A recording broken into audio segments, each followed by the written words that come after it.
ਵਾਹਿਗੁਰੂ ਜੀ ਕਾ ਖਾਲਸਾ, ਵਾਹਿਗੁਰੂ ਜੀ ਕੀ ਫਤਿਹ ਜੀ। ਸਾਰੇ ਵੀਰ ਭੈਣਾਂ ਨੂੰ ਸਵਾਗਤ ਹੈ ਜੀ ਤੁਹਾਡਾ ਸਾਰਿਆਂ ਦਾ ਆਨਲਾਈਨ ਗੁਰਮਤਿ ਕਲਾਸ ਵਿੱਚ।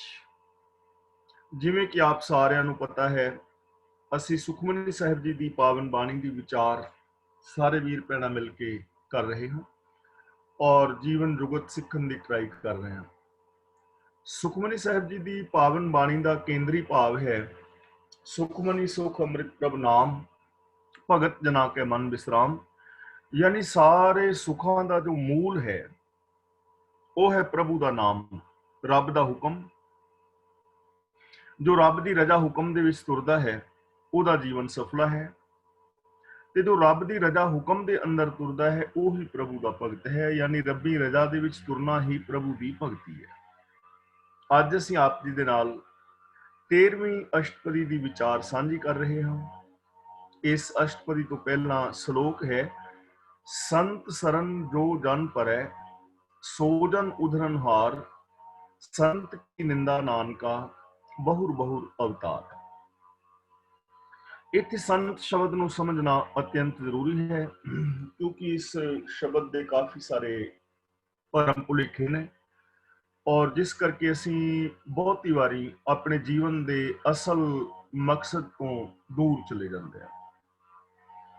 ਸੰਤ ਸ਼ਬਦ ਦੇ ਜਦੋਂ ਅਸੀਂ ਗੁਰਬਾਣੀ ਦੇ ਅੰਦਰ ਸ਼ਬਦ ਦਾ ਅਰਥ ਪੜ੍ਹਦੇ ਹਾਂ ਤਾਂ ਕਰੀਬ ਸਾਨੂੰ 5-6 ਅਰਥ ਇਸ ਪਾਵਨ ਸ਼ਬਦ ਦੇ ਮਿਲਦੇ ਨੇ।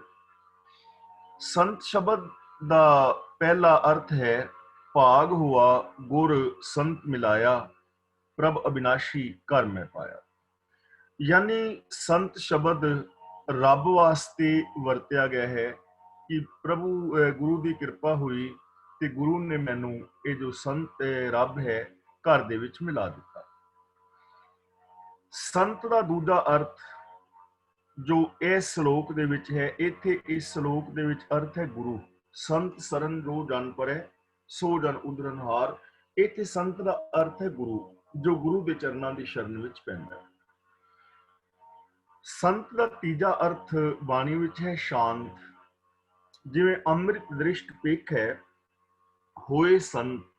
ਜਦੋਂ ਗੁਰੂ ਅੰਮ੍ਰਿਤਮਈ ਦ੍ਰਿਸ਼ਟੀ ਦੇ ਨਾਲ ਕਿਸੇ ਵੱਲ ਤੱਕਦਾ ਹੈ ਯਾਨੀ ਮਿਹਰ ਕਰਦਾ ਹੈ ਤੇ ਉਹ ਬੰਦਾ ਸ਼ਾਂਤ ਹੋ ਜਾਂਦਾ ਹੈ। ਸੰਤ ਦਾ ਮਤਲਬ ਸ਼ਾਂਤ, ਉਹਦੇ ਅੰਦਰ ਦੇ ਵਿਕਾਰਾਂ ਦੀ ਅੱਗ ਜਿਹੜੀ ਹੈ ਬੁਝ ਜਾਂਦੀ ਹੈ।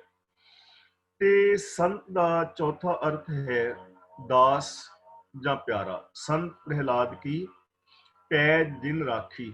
ਇੱਥੇ ਸੰਤ ਦਾ ਅਰਥ ਹੈ ਦਾਸ ਜਾਂ ਪਿਆਰਾ।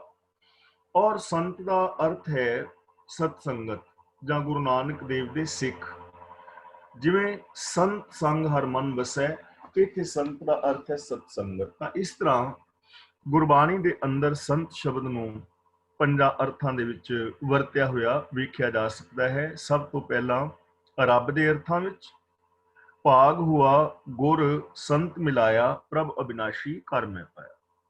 ਦੂਜਾ ਅਰਥ ਹੈ ਸੰਤ ਸਰਨ ਜੋ ਜਨ ਪਰੈ, ਇੱਥੇ ਸੰਤ ਦਾ ਅਰਥ ਹੈ ਗੁਰੂ। ਤੀਜਾ ਸੰਤ ਸ਼ਬਦ ਵਰਤਿਆ ਹੈ ਸ਼ਾਂਤ ਵਾਸਤੇ। ਅੰਮ੍ਰਿਤ ਦ੍ਰਿਸ਼ਟ ਵੇਖੇ ਹੋਏ ਸੰਤ, ਯਾਨੀ ਬੰਦੇ ਦੇ ਅੰਦਰੋਂ ਵਿਕਾਰਾਂ ਦੀ ਅੱਗ ਬੁਝ ਜਾਂਦੀ ਹੈ ਤੇ ਉਹ ਸ਼ਾਂਤ ਹੋ ਜਾਂਦਾ ਹੈ। ਸ਼ਾਂਤ ਇਨਸਾਨ ਵਾਸਤੇ ਇਹ ਸੰਤ ਸ਼ਬਦ ਵਰਤਿਆ ਗਿਆ ਹੈ।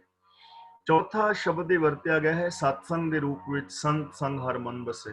ਤੇ ਪੰਜਵਾਂ ਵਰਤਿਆ ਗਿਆ ਹੈ ਦਾਸ ਦੇ ਰੂਪ ਵਿੱਚ। ਤਾਂ ਇੱਕ ਗੱਲ ਤਾਂ ਸਪਸ਼ਟ ਹੈ ਕਿ ਇਹ ਕਿਸੇ ਵਿਅਕਤੀ ਵਿਸ਼ੇਸ਼ ਜਾਂ ਪਹਿਨਾਵੇ ਵਾਸਤੇ ਨਹੀਂ ਹੈ ਕਿ ਜਿਹਨੇ ਵਿਸ਼ੇਸ਼ ਕਿਸਮ ਦਾ ਪਹਿਨਾਵਾ ਪਹਿਨਿਆ ਹੋਵੇ ਉਹ ਸੰਤ ਹੈ। ਜਦੋਂ ਅਸੀਂ ਵੇਖਦੇ ਹਾਂ ਕਿ ਆਮ ਬੰਦੇ ਦੇ ਨਾਮ ਦੇ ਨਾਲ ਸੰਤ ਸ਼ਬਦ ਲੱਗਾ ਹੁੰਦਾ ਹੈ, ਉਦੋਂ ਪ੍ਰੋਬਲਮ ਕ੍ਰੀਏਟ ਹੁੰਦੀ ਹੈ ਔਰ ਸਾਨੂੰ ਇੰਝ ਪ੍ਰਤੀਤ ਹੁੰਦਾ ਹੈ ਕਿ ਜਿਨਨੇ ਬੜੇ ਵੱਡੇ ਲੰਬੇ ਚੋਲੇ ਪਾਏ ਨੇ, ਸੁਖਮਨੀ ਸਾਹਿਬ ਜੀ ਦੇ ਅੰਦਰ ਉਹਨਾਂ ਦੀ ਸਿਫਤ ਕੀਤੀ ਗਈ ਹੈ, ਉਹਨਾਂ ਦੀ ਨਿੰਦਿਆ ਤੋਂ ਵਰਜਿਆ ਗਿਆ ਹੈ। ਮੈਂ ਖਾਸ ਜੋ ਗੱਲ ਕਹਿਣਾ ਚਾਹੁੰਦਾ ਹਾਂ, ਜਦੋਂ ਆਪ ਇਤਿਹਾਸ ਨੂੰ ਪੜ੍ਹੋਗੇ ਤਾਂ ਗੁਰੂ ਨਾਨਕ ਦੇਵ ਜੀ ਤੋਂ ਲੈ ਕੇ ਗੁਰੂ ਗੋਬਿੰਦ ਸਿੰਘ ਜੀ ਤੱਕ ਆਪ ਇਤਿਹਾਸ ਪੜ੍ਹ ਕੇ ਦੇਖ ਸਕਦੇ ਹੋ, ਕਿਸੇ ਵੀ ਸਿੱਖ ਦੇ ਨਾਮ ਦੇ ਨਾਲ ਸੰਤ ਸ਼ਬਦ ਆਪ ਨੂੰ ਨਹੀਂ ਮਿਲੇਗਾ। ਦੇਖੋ ਭਾਈ ਮਰਦਾਨਾ ਕਿੰਨੇ ਮਹਾਨ ਪੁਰਸ਼ ਨੇ ਜੋ ਗੁਰੂ ਨਾਨਕ ਦੇਵ ਦੇ ਨਾਲ ਹਮੇਸ਼ਾ ਨੇ। ਜਦੋਂ ਬਾਬਰ ਨੂੰ ਜਾਬਰ ਕਹਿ ਰਹੇ ਨੇ ਤਾਂ ਭਾਈ ਮਰਦਾਨਾ ਜੀ ਨਾਲ ਨੇ, ਜੇਲ੍ਹ ਵਿੱਚ ਜਾ ਰਹੇ ਨੇ ਤਾਂ ਭਾਈ ਮਰਦਾਨਾ ਜੀ ਨਾਲ ਨੇ। ਯਾਨੀ ਸਾਰੀ ਉਮਰ ਗੁਰੂ ਨਾਨਕ ਪਾਤਸ਼ਾਹ ਜੀ ਦੇ ਨਾਲ ਰਹੇ ਨੇ, ਪਰ ਸ਼ਬਦ ਉਹਨਾਂ ਵਾਸਤੇ ਭਾਈ ਵਰਤਿਆ ਗਿਆ ਹੈ। ਬਾਬਾ ਬੁੱਢਾ ਜੀ ਜਿਹੜੇ 6 ਪਾਤਸ਼ਾਹਾਂ ਤੱਕ ਜਿਨ੍ਹਾਂ ਨੇ ਗੁਰੂ ਸਾਹਿਬਾਨ ਦੇ ਦਰਸ਼ਨ ਕੀਤੇ ਨੇ, ਸੇਵਾ ਕੀਤੀ ਹੈ, ਤੇ ਉਹਨਾਂ ਵਾਸਤੇ ਸ਼ਬਦ ਬਾਬਾ ਵਰਤਿਆ ਜਾ ਰਿਹਾ ਹੈ, ਸੰਤ ਸ਼ਬਦ ਨੂੰ। ਇਸੇ ਤਰ੍ਹਾਂ ਅਸੀਂ ਅੱਗੇ ਚੱਲ ਕੇ ਦੇਖਦੇ ਹਾਂ, ਗੁਰੂ ਸਾਹਿਬ ਜੀ ਦੇ ਸਾਹਿਬਜ਼ਾਦੇ ਨੇ ਤਾਂ ਉਹਨਾਂ ਵਾਸਤੇ ਨਾਮ ਬਾਬਾ ਵਰਤਿਆ ਗਿਆ ਹੈ, ਸੰਤ ਸ਼ਬਦ ਉਹਨਾਂ ਵਾਸਤੇ ਵੀ ਨਹੀਂ। ਅੱਗੇ ਚੱਲ ਕੇ ਦੇਖਦੇ ਹਾਂ, ਭਾਈ ਮਤੀ ਦਾਸ, ਭਾਈ ਸਤੀ ਦਾਸ, ਭਾਈ ਦਿਆਲਾ ਜੀ, ਕਿੱਡੀ ਵੱਡੀ ਕੁਰਬਾਨੀ ਹੈ ਇਹਨਾਂ ਦੀ, ਪਰ ਸ਼ਬਦ ਉਹਨਾਂ ਵਾਸਤੇ ਵੀ ਭਾਈ ਵਰਤਿਆ ਜਾ ਰਿਹਾ ਹੈ। ਬਾਬਾ ਬੰਦਾ ਸਿੰਘ ਬਹਾਦਰ ਜੋ ਆਪਣੇ ਬੱਚੇ ਦਾ ਕਲੇਜਾ ਵੀ ਮੂੰਹ ਵਿੱਚ ਪਾ ਰਹੇ ਨੇ, ਉਹਨਾਂ ਦੇ ਨਾਮ ਦੇ ਨਾਲ ਵੀ ਭਾਈ ਸ਼ਬਦ ਹੈ। ਤਾਂ ਗੁਰੂ ਗੋਬਿੰਦ ਸਿੰਘ ਜੀ ਤੱਕ ਕਿਸੇ ਇੱਕ ਵੀ ਸਿੱਖ ਦੇ ਨਾਂ ਦੇ ਨਾਲ ਸੰਤ ਸ਼ਬਦ ਆਪ ਨੂੰ ਨਹੀਂ ਮਿਲੇਗਾ। ਮਹਾਰਾਜਾ ਰਣਜੀਤ ਸਿੰਘ ਦੇ ਰਾਜ ਤੱਕ ਵੀ, ਮਿਸਲਾਂ ਦੇ ਸਮੇਂ ਵੀ ਮਹਾਰਾਜਾ ਰਣਜੀਤ ਸਿੰਘ ਦੇ ਰਾਜ ਵਿੱਚ ਵੀ ਜਿਹੜਾ ਹੈ ਸੰਤ ਸ਼ਬਦ ਨਹੀਂ ਮਿਲਦਾ। ਇਹ ਸੰਤ ਸ਼ਬਦ ਸਭ ਤੋਂ ਪਹਿਲਾ ਜੋ ਸੰਤ ਸ਼ਬਦ ਹੈ ਉਹ ਸਿੱਖ ਧਰਮ ਦੇ ਵਿੱਚ ਸੰਤ ਅਤਰ ਸਿੰਘ ਮਸਤੂਆਣਾ ਦੇ ਨਾਮ ਦੇ ਨਾਲ ਲਗਾਇਆ ਗਿਆ। ਉਹਨਾਂ ਨੂੰ ਖਿਤਾਬ ਦਿੱਤਾ ਸੀ, ਜਿਵੇਂ ਅਕਾਲ ਤਖਤ ਤੋਂ ਖਿਤਾਬ ਦਿੱਤਾ ਨਾ, ਜਿਵੇਂ ਹੁਣ ਪਿੱਛੇ ਮੇਰੇ ਖਿਆਲ 'ਚ ਬਾਦਲ ਨੂੰ ਵੀ ਖਿਤਾਬ ਦਿੱਤਾ ਸੀ ਫਕਰੇ ਕੌਮ ਸ਼੍ਰੋਮਣੀ ਕਮੇਟੀ ਵੱਲੋਂ। ਜਿਵੇਂ ਭਾਈ ਸਾਹਿਬ ਪਿੰਦਰਪਾਲ ਜੀ ਨੇ ਤਾਂ ਉਹਨਾਂ ਨੂੰ ਭਾਈ ਸਾਹਿਬ ਦਾ ਖਿਤਾਬ ਦਿੱਤਾ ਗਿਆ, ਜਾਂ ਸ਼੍ਰੋਮਣੀ ਰਾਗੀ ਦਾ ਨੂੰ ਭਾਈ ਸ੍ਰੀਨਗਰ ਵਾਲਿਆਂ ਨੂੰ, ਜਾਂ ਹੋਰ ਇਸ ਤਰ੍ਹਾਂ ਸੰਤ ਅਤਰ ਸਿੰਘ ਮਸਤੂਆਣਾ ਨੂੰ ਇਹਨਾਂ ਖਿਤਾਬ ਦਿੱਤਾ ਗਿਆ। ਬਾਕੀ ਲੋਕਾਂ ਨੇ ਫਿਰ ਆਪ ਹੀ ਆਪਣੇ ਨਾਮਾਂ ਦੇ ਨਾਲ ਸੰਤ ਸ਼ਬਦ ਲਾਣਾ ਸ਼ੁਰੂ ਕਰ ਦਿੱਤਾ। ਔਰ ਕਿੰਨੇ ਸਾਰੇ ਸੰਤ ਅੱਜ ਜੇ ਅਸੀਂ ਸਿੱਖਾਂ ਵੱਲ ਝਾਤ ਮਾਰੀਏ ਤੇ 1.5-2 ਲੱਖ ਦੇ ਕਰੀਬ ਸਾਡੇ ਵਿੱਚ ਸੰਤ ਮਿਲ ਜਾਂਦੇ ਨੇ। ਮੈਂ ਸਿਰਫ ਇਹ ਗੱਲ ਕਹਿਣਾ ਚਾਹੁੰਦਾ ਕਿ ਇਹ ਜੋ ਸੰਤ ਸ਼ਬਦ ਹੈ ਉਹਨਾਂ ਵਾਸਤੇ ਨਹੀਂ, ਇਹ ਚੀਜ਼ ਪੱਲੇ ਬੰਨਣ ਵਾਲੀ ਹੈ। ਜਦੋਂ ਅਸੀਂ ਕਹਿੰਦੇ ਹਾਂ ਵੀ ਸੁਖਮਨੀ ਸਾਹਿਬ ਜੀ ਦੇ ਵਿੱਚ ਸੰਤਾਂ ਦੀ ਨਿੰਦਿਆ ਤੋਂ ਵਰਤਿਆ ਗਿਆ ਹੈ ਔਰ ਅਸੀਂ ਸੱਚ ਕਹਿਣ ਤੋਂ ਵੀ ਸੰਕੋਚ ਕਰਦੇ ਹਾਂ, ਤਾਂ ਇਹ ਸੰਤ ਸ਼ਬਦ ਉਹਨਾਂ ਵਾਸਤੇ ਨਹੀਂ ਹੈ। ਸੰਤ ਸ਼ਬਦ ਦੇ 5 ਮੀਨਿੰਗ ਗੁਰਬਾਣੀ ਵਿੱਚ ਮੈਂ ਆਪ ਦੇ ਨਾਲ ਸਾਂਝੇ ਕੀਤੇ ਨੇ। ਤਾਂ ਆਓ ਅਸੀਂ ਹੁਣ ਇਸ ਪਾਵਨ ਸ਼ਲੋਕ ਦੀ ਵਿਚਾਰ ਆਰੰਭ ਕਰੀਏ। ਸੰਤ ਸ਼ਰਨ ਜੋ ਜਨ ਪਰੈ ਸੋ ਜਨ ਉਧਰਨਹਾਰ।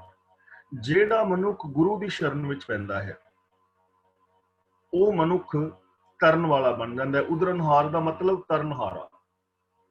ਉਹ ਮਾਇਆ ਦੇ ਬੰਧਨਾਂ ਤੋਂ ਬਚ ਜਾਂਦਾ ਹੈ, ਉਹਦਾ ਪਾਰ ਉਤਾਰਾ ਹੋ ਜਾਂਦਾ ਹੈ। ਕੌਣ? ਜੋ ਗੁਰੂ ਦੇ ਚਰਨਾਂ ਦੀ ਸ਼ਰਨ ਵਿੱਚ ਹੁੰਦਾ ਹੈ। ਜਿਵੇਂ ਬਾਣੀ ਵਿੱਚ ਆਇਆ ਨਾ, ਗੁਰਬਿਨ ਘੋਰ ਅੰਧਾਰ ਗੁਰੂ ਬਿਨ ਸਮਝ ਨਾ ਆਵੇ, ਗੁਰਬਿਨ ਸੁਰਤ ਨਾ ਸਿੱਧ ਗੁਰੂ ਬਿਨ ਮੁਕਤ ਨਾ ਪਾਵੇ। ਜਿਵੇਂ ਗੁਰੂ ਜੀ ਨੇ ਪਾਵਨ ਬਾਣੀ ਵਿੱਚ ਬਚਨ ਕੀਤਾ ਹੈ, ਨਾਨਕ ਗੁਰੂ ਨਾ ਚੇਤਨੀ ਮਨ ਆਪਣੇ ਸੁਚੇਤ, ਛੁੱਟੇ ਤਿਲ ਬਵਾੜਿਓ ਸੁਣਨੇ ਅੰਦਰ ਖੇਤ। ਤਾਂ ਪਾਰ ਉਤਾਰਾ ਉਹਦਾ ਹੋਏਗਾ ਜਿਹੜਾ ਗੁਰੂ ਦੇ ਚਰਨਾਂ ਦੀ ਸ਼ਰਨ ਲਵੇਗਾ, ਆਪਣੇ ਮਨ ਦੀ ਮੱਤ ਤਿਆਗ ਕੇ। ਜੋ ਗੁਰੂ ਦੀ ਮੱਤ ਦਾ ਧਾਰਨੀ ਹੋਏਗਾ ਉਹ ਬੰਦਾ ਵਿਕਾਰਾਂ ਤੋਂ ਬਚ ਜਾਂਦਾ। ਹੁਣ ਇਹ ਗੱਲ ਅਸੀਂ ਰੋਜ਼ ਬੜੇ ਖੁੱਲੇ ਵਿਚਾਰਾਂ ਨਾਲ ਵਿਚਾਰ ਚੁੱਕੇ ਹਾਂ ਕਿ ਗੁਰੂ ਜੀ ਸਾਨੂੰ ਸੱਚ ਨਾਲ ਜੋੜਦੇ ਨੇ, ਨਿਰਭੈਤਾ ਨਿਰਵੈਰਤਾ ਦੇ ਨਾਲ ਜੋੜਦੇ ਨੇ। ਗੁਰੂ ਦੇ ਦੱਸੇ ਰਾਹਾਂ ਤੇ ਚੱਲ ਕੇ ਬੰਦਾ ਇਹਨਾਂ ਸਿੱਧੇ ਮਾਰਗ ਦੇ ਉੱਤੇ ਚੱਲਦਾ ਹੈ। ਤੇ ਜਿਹੜਾ ਬੰਦਾ ਇਹਨਾਂ ਗੁਣਾਂ ਦਾ ਧਾਰਨੀ ਹੋਏਗਾ ਉਹ ਵਿਕਾਰਾਂ ਦੇ ਵਿੱਚ ਪੈ ਗਈ ਨਹੀਂ। ਸੱਚ ਬੋਲਣ ਵਾਲਾ ਬੰਦਾ ਝੂਠ ਥੋੜਾ ਬੋਲੇਗਾ। ਜਿਹਦੇ ਅੰਦਰ ਦਇਆ ਹੈ ਉਹ ਕਦੇ ਕਠੋਰਤਾ ਵਰਤੇਗਾ ਹੀ ਨਹੀਂ। ਤਾਂ ਜੋ ਇਨਸਾਨ ਗੁਰੂ ਦੇ ਚਰਨਾਂ ਦੀ ਸ਼ਰਨ ਲੈਂਦਾ ਹੈ, ਆਪਣੇ ਮਨ ਦੀ ਮੱਤ ਤਿਆਗ ਕੇ ਗੁਰੂ ਦੀ ਮੱਤ ਦਾ ਧਾਰਨੀ ਹੁੰਦਾ ਹੈ, ਉਹ ਇਨਸਾਨ ਤਰ ਜਾਂਦਾ ਹੈ, ਵਿਕਾਰਾਂ ਤੋਂ, ਮਾਇਆ ਦੇ ਬੰਧਨਾਂ ਤੋਂ ਬਚ ਜਾਂਦਾ ਹੈ। ਸੰਤ ਕੀ ਨਿੰਦਾ ਨਾਨਕਾ ਬਹੁਰ ਬਹੁਰ ਅਵਤਾਰ। ਲੇਕਿਨ ਜਿਹੜਾ ਗੁਰੂ ਦੀ ਨਿੰਦਿਆ ਕਰਦਾ ਹੈ, ਗੁਰੂ ਦਾ ਵਿਰੋਧ ਕਰਦਾ ਹੈ, ਗੁਰੂ ਦੇ ਦੱਸੇ ਰਾਹਾਂ ਤੇ ਨਹੀਂ ਤੁਰਦਾ, ਬਹੁਰ ਬਹੁਰ ਅਵਤਾਰ ਦਾ ਮਤਲਬ ਉਹ ਮੁੜ ਮੁੜ ਕੇ ਜਨਮ ਲੈਂਦਾ ਹੈ। ਮੁੜ ਮੁੜ ਕੇ ਜਨਮ ਲੈਣ ਦਾ ਮਤਲਬ ਇੱਥੇ ਹੈ ਪਸ਼ੂ ਬਿਰਤੀਆਂ ਦੇ ਵਿੱਚ ਪੈਂਦਾ ਹੈ। ਕਦੇ ਉਹਦੇ ਅੰਦਰ ਕੋਈ ਬਿਰਤੀ ਪੈਦਾ ਹੋ ਜਾਂਦੀ ਹੈ, ਕਦੇ ਦੂਜੀ ਬਿਰਤੀ, ਕਦੇ ਦੂਜੀ, ਯਾਨੀ ਉਹ ਪਸ਼ੂ ਬਿਰਤੀਆਂ ਦੇ ਅੰਦਰ ਪਿਆ ਰਹਿੰਦਾ ਹਮੇਸ਼ਾ।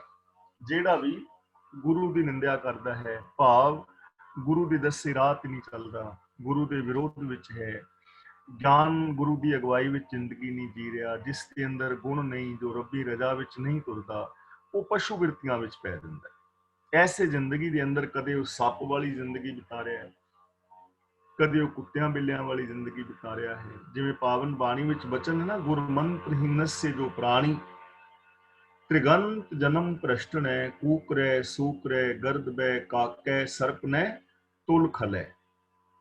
ऐसे जिंदगी दे विच ही जेड़ा बंदा गुरु दे मंत्र तो गुरु दे उपदेश तो हीना है, जो गुरु दे दिते वे ऑफ लाइफ मुताबिक जिंदगी नहीं जी रहा, त्रिगंत जन्म पृष्ठ ने ओदे जन्म में त्रिग है, पृष्ठ है उसकी जिंदगी। कूकरे सूकरे गर्द बे काके, कूकरे सूकरे का मतलब कुत्ते सूर, काके का मतलब कां, सरपने का मतलब सप, गर्द बे का मतलब गधा। वो मूर्ख बंदा इन्हां जूनां दे बराबर है। ਤਾਂ ਜਿਹੜਾ ਗੁਰੂ ਦੀ ਨਿੰਦਿਆ ਕਰਦਾ ਹੈ, ਗੁਰੂ ਦੇ ਉਪਦੇਸ਼ ਤੋਂ ਹੀਣਾ ਹੈ, ਗਿਆਨ ਗੁਰੂ ਦੀ ਅਗਵਾਈ ਵਿੱਚ ਜ਼ਿੰਦਗੀ ਨਹੀਂ ਜੀਂਦਾ, ਉਹ ਬੰਦਾ ਪਸ਼ੂ ਬਿਰਤੀਆਂ ਦੇ ਵਿੱਚ ਪਿਆ ਰਹਿੰਦਾ। ਅੱਗੇ ਬੜੇ ਵਿਸਥਾਰ ਦੇ ਨਾਲ ਗੁਰਦੇਵ ਪਾਤਸ਼ਾਹ ਜੀ ਸਾਨੂੰ ਸਮਝਾ ਰਹੇ ਨੇ, ਬੜੇ ਵਿਸਥਾਰ ਦੇ ਨਾਲ। ਆਪ ਬਚਨ ਕਰਦੇ ਨੇ, ਸੰਤ ਕੈ ਦੂਖਨ ਆਰ ਜਾਂ ਘਟੈ। ਘਟੈ ਦਾ ਮਤਲਬ ਘਟਦੀ ਹੈ, ਭਾਵ ਵਿਅਰਥ ਜਾਂਦੀ ਹੈ। ਸੰਤ ਕੇ ਦੁੱਖਨ, ਦੁੱਖਨ ਦਾ ਮਤਲਬ ਨਿੰਦਿਆ ਕਰਨ ਦੇ ਨਾਲ ਜੇ ਗੁਰੂ ਦੇ ਅੰਦਰ ਅਸੀਂ ਦੋਸ਼ ਲੱਭੀਏ, ਦੁੱਖਨ ਦਾ ਮਤਲਬ ਹੁੰਦਾ ਦੋਸ਼ ਲੱਭਣਾ, ਗੁਰੂ ਦੇ ਸਿਧਾਂਤਾਂ ਵਿੱਚ ਕਮੀਆਂ ਪੇਸ਼ੀਆਂ ਕੱਢਣੀਆਂ, ਨਿੰਦਿਆ ਕਰਨੀ।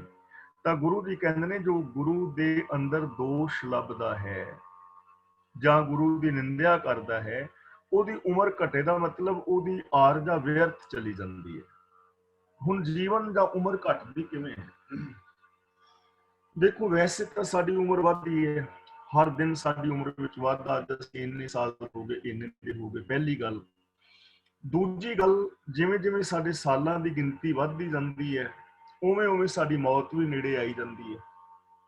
अज मैं एक दिन वड्डा होया, गिनती तां दिन दी वध गई कि मैं इन्ने दिन दा हो गया, लेकिन अज मेरी एक दिन उम्र भी घट गई, एक दिन मौत होर नजदीक आ गई। पर इत्थे जो उम्र घटनी है, इहनूं असीं रोक नहीं ना सकदे। ਇਹ ਤਾਂ ਸਮਾਂ ਚੱਲਦਾ ਜਾਣਾ ਹੈ, ਅਸੀਂ ਉਮਰ ਲੰਬੀ ਨਹੀਂ ਕਰ ਸਕਦੇ। ਪਰ ਇੱਕ ਉਮਰ ਐਸੀ ਹੈ ਜਿਹਨੂੰ ਅਸੀਂ ਰੋਕ ਸਕਦੇ ਹਾਂ ਘਟਣ ਤੋਂ, ਉਹ ਹੈ ਸਾਡਾ ਆਤਮਿਕ ਜੀਵਨ। ਸਾਡੀ ਆਤਮਿਕ ਜ਼ਿੰਦਗੀ ਘਟਦੀ ਨਾ ਰੋਜ਼, ਇਨਸਾਨੀਅਤ ਖਤਮ ਹੁੰਦੀ ਹੈ।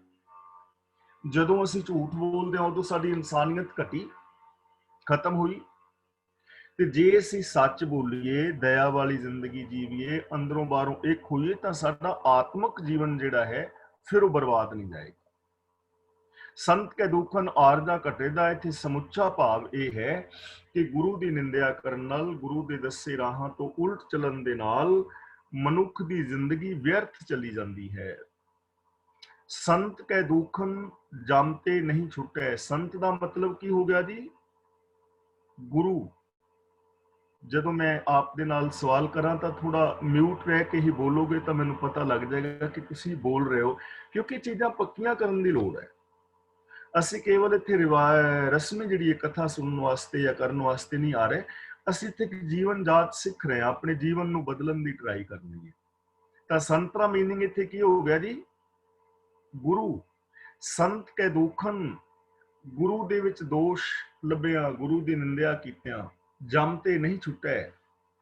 ਬੰਦਾ ਜਮਾਂ ਤੋਂ ਨਹੀਂ ਬਚਦਾ। ਤੇ ਜਮ ਕਿਹੜੇ ਨੇ? ਕਾਮ, ਕ੍ਰੋਧ, ਲੋਭ, ਮੋਹ, ਹੰਕਾਰ, ਆ ਜਿੰਨੇ ਵੀ ਪਾਪ ਨੇ, ਜਿੰਨੇ ਵੀ ਅਪਰਾਧ ਨੇ, ਇਹ ਜਮ ਨੇ, ਜਿਨ੍ਹਾਂ ਕਰਕੇ ਸਾਡੀ ਆਤਮਿਕ ਮੌਤ ਹੁੰਦੀ ਹੈ।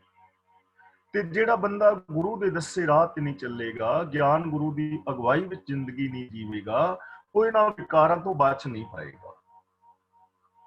ਗੁਰਬਾਣੀ ਤੋਂ ਜੇ ਉਲਟ ਅਸੀਂ ਜ਼ਿੰਦਗੀ ਜੀਂਦੇ ਹਾਂ ਤੇ ਵਿਕਾਰਾਂ ਤੋਂ ਥੋੜਾ ਬਚਾਂਗੇ।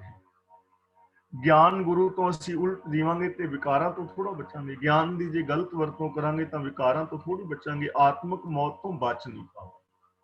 ਤਾਂ ਜੋ ਗੁਰੂ ਦੀ ਨਿੰਦਿਆ ਕਰਦਾ ਹੈ, ਭਾਵ ਗੁਰੂ ਤੋਂ ਉਲਟ ਜ਼ਿੰਦਗੀ ਜੀਂਦਾ ਹੈ, ਉਹ ਆਤਮਿਕ ਮੌਤ ਤੋਂ ਨਹੀਂ ਬਚਦਾ, ਉਹ ਆਤਮਿਕ ਮੌਤ ਤੇ ਮਰ ਜਾਂਦਾ ਹੈ। ਉਹਦੀ ਸ਼ਾਂਤੀ ਖਤਮ ਹੋ ਜਾਂਦੀ ਹੈ, ਉਹਦੀ ਜ਼ਮੀਰ ਖਤਮ ਹੋ ਜਾਂਦੀ ਹੈ, ਉਹਦੇ ਤੋਂ ਇਨਸਾਨੀਅਤ ਮੁੱਕ ਜਾਂਦੀ ਹੈ। ਸੰਤ ਕੇ ਦੁੱਖਨ ਸੁਖ ਸਭ ਜਾਏ। ਸੰਤ ਤੋਂ ਭਾਵ ਗੁਰੂ।